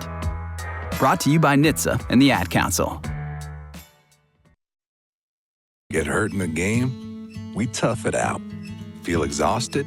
We push on. Feeling down? We pull ourselves up by the bootstraps. But there are times when bootstraps aren't enough. When stress gets to us and we need to talk to someone about what we're really going through. So we're going to reach out, because sometimes mental health is not a one-person job. Visit loveyourmindtoday.org. That's loveyourmindtoday.org. Brought to you by the Huntsman Mental Health Institute and the Ad Council.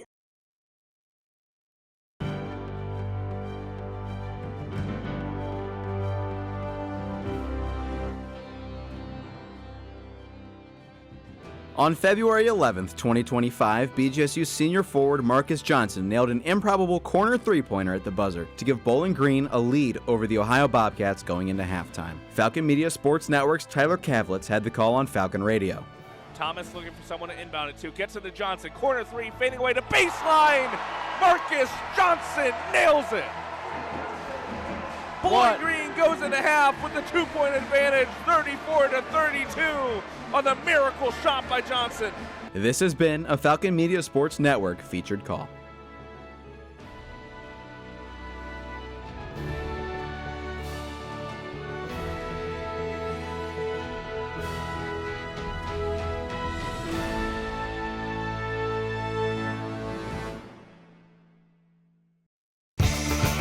Check out more coverage from the Falcon Media Sports Network on X at BG_FMSN. Back here in the Stroh Center, where Toledo has just made history. They've won their first ever Mid-American Conference Tournament Championship with a 4-set victory over Western Michigan. Dropped the first set and then won the second, third, and fourth to come away with an extra point win in the fourth. Kind of an anticlimactic way to end it, Andrew, off of an attack error from Western Michigan. But they don't ask how, they ask how many. And the how many is one MAC tournament championship in the books for Toledo. And they played their best game of the season. I mean, there's no other way to put it. They played great across the board. Everybody that touched the floor for Toledo played a huge part in this win. And they should all be very proud of the performance they put up tonight. And Western Michigan shouldn't take away from the season that they had. They also had a phenomenal season. They came in as the 2 seed. They had a great regular season. They had a great tournament. They won against the Falcons, took this to 4-set, took it to very, very close 4 sets. And the stat sheet doesn't always tell the story, and the score doesn't, and the winner doesn't always tell the story of how great everybody on the floor played. But Toledo came out with the victory here with some phenomenal play from every single member on the squad. Every single member of the squad. The cheering you heard a second ago is because the Mid-American Conference announced their all-tournament team, I believe, and the final name announced was the tournament MVP, and that goes to the freshman number 6, Jessica Costello. She had an absolutely unbelievable tournament. 22 kills 2 days ago against Miami of Ohio for her season high and her career high, and then 21 kills tonight. Second in her season and in her career now. Played better in the tournament than she did in any other match this season. Just unbelievable the situation that she stepped up in. 21 kills tonight, 22 digs. Just a fantastic player deserving of that MVP award. Yeah, and it's kind of unreal that a freshman won that award. I mean, that shows you the level of play that she displayed, not just in this match, but also in the other 2 against Miami, and especially against Ball State. She played really, really well against the 1-seeded Cardinals, and it's really a change of pace from last season because the 5th year of Logan Case was the tournament MVP last year, and now it's going to a freshman. So a real big switch there, going from a veteran setter to a first-year hitter of Toledo, but very deserving both of those awards, both of these past 2 years here in the Stroh Center. The last time a Toledo Rocket was named Mid-American Conference Tournament MVP was never, because they've never been able to win. The last time a Rocket was named to the all-tournament team was Taylor Alt in 2023. The last time a freshman had won the Mid-American Conference Tournament MVP was Lauren Hovey for Bowling Green in 2022, the right side hitter for the Falcons in her freshman campaign in 2022. And now Koslow adds her name to that list of rookie tournament MVPs for the Mid-American Conference in just her first season, and a fabulous tournament that she played. Other Rockets on that list, Kelsey Smith being the other one, the setter, All-MAC first team setter, just played fantastic during the entire tournament, but today had 38 assists, 20 digs, 3 block contributions, 3 kills on 11 attacks, and 1 ace as well. Did Kelsey Smith, certainly deserving of that award. 2 Western Michigan Broncos, Leah Richmond, the setter for Western Michigan, Regan Boyer, the defensive specialist. Great defensive players, 29 digs for Boyer, 24 for Leah Richmond, 42 assists for Richmond as well, setting up the Western Michigan attackers. And then Lauren Hovey also named to that list that we could see from Bowling Green, as she contributed greatly to the Mid-American Conference Tournament. Back-to-back games, the best attacker for Bowling Green after missing all but 2 games in the Mid-American Conference regular season. That's the Mid-American Conference All-Tournament team. Hovey for Bowling Green, Leah Richmond and Regan Boyer from Western Michigan, and Kelsey Smith and the MVP, Jessica Koslow from Toledo. We'll talk about the match a little bit here, Andrew. Just big things that you saw from the match today that Toledo did well, that took their win over Western Michigan, a dynasty and a great defensive team in the Broncos. I mean, this Western Michigan team is going to continue to be good for years to come, and Colleen Munson always seems to come out with a tournament contender every single year. And Leah Richmond is such a great setter and going to be a leader of this team next season. She's going to have this experience under her belt, and she's going to come back better next year. And I expect the Western Michigan Broncos to be back on this stage. Just instead of in the Stroh Center, it'll be in Muncie, Indiana. Yeah, Western Michigan certainly returning some very good players. The ones they are losing, however, Regan Boyer, their star libero, who is an unbelievable force in the Mid-American Conference Tournament, also finished pretty high in digs this season. Molly Brown, the transfer from Texas A&M, will also be gone for next season, and Amanda Glanton, middle blocker. All 3 of those players highly impactful in this Mid-American Conference Tournament. That was last night's match and tonight's match this weekend. All 3 of those players will be gone. However, returners include Yurkovich, Carly Peelsfield, Leah Richmond, your All-MAC setter, Alana Erickson, just so many players returning. Annalise Patchett as well. So many players returning for Western Michigan. On the Toledo side, a lot of their players returning as well, but big senior losses being Kelsey Smith, Sophie Catalano, Anna Alford, all very influential to the success this season. Macy Metters, also a senior, but you are returning your Mid-American Conference Tournament MVP and Jessica Koslow. You're returning Grace Freiberger, who's going into her junior season, and Olivia Heitkamp, all maybe the best 3 players for Toledo. You're all returning going into next year. Yeah, they're going to have a lot of returners next season, and it's going to be another very talented team for Toledo. They got a few key pieces, oh my goodness, to replace, but they're going to be back here again. They understand now what it takes to win.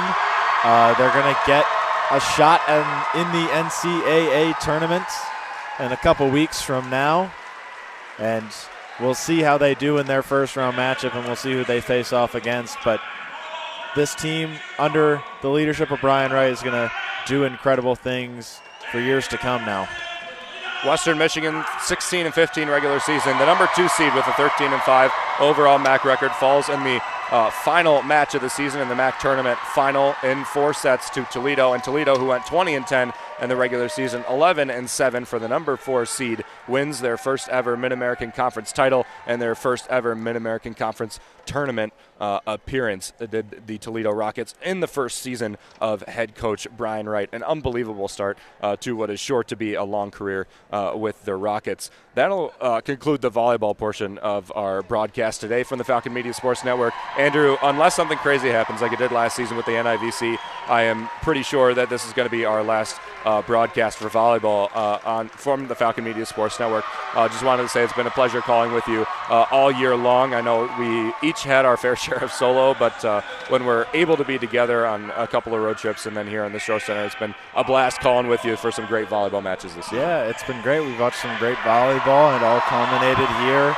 in the Stroh, and it's been awesome watching these matches with you, and it'll be different next season. Obviously, have to travel to Muncie for it. Hopefully, if the Falcons make it again next year, but we shall see then. It's been a great ride, and I'm excited to do it again next year. We're both going to be back on the call again. Special thank you also to Artie Abrego today, who was able to board up a match that Bowling Green was not a part of, which is noble as all get out for Artie Abrego. Thank you, Artie. And also all the board operators that Andrew and I have had throughout the Mid-American Conference season for Bowling Green and beyond that. Thank you to you all. Also to Lucas Kleinmeyer, our content director, Tyler Kavlitz, our sports production director, as well as Carl Smith, our faculty advisor, for allowing Andrew and I to go on the road and call all of the volleyball matches we were able to call this season. And special thank you from Andrew and I to Bowling Green Volleyball, who allowed us to tag along in the bus, go on trips with them. They were so kind to all of us, everybody that traveled, but especially Andrew and I with everything that went on throughout their season. They're the reason that we're able to be here in the Stroh Center now. So special thank you to Bowling Green Volleyball as well. For the final time in the 2025 volleyball season, we will say so long and good night here from the Stroh Center. You're listening to Volleyball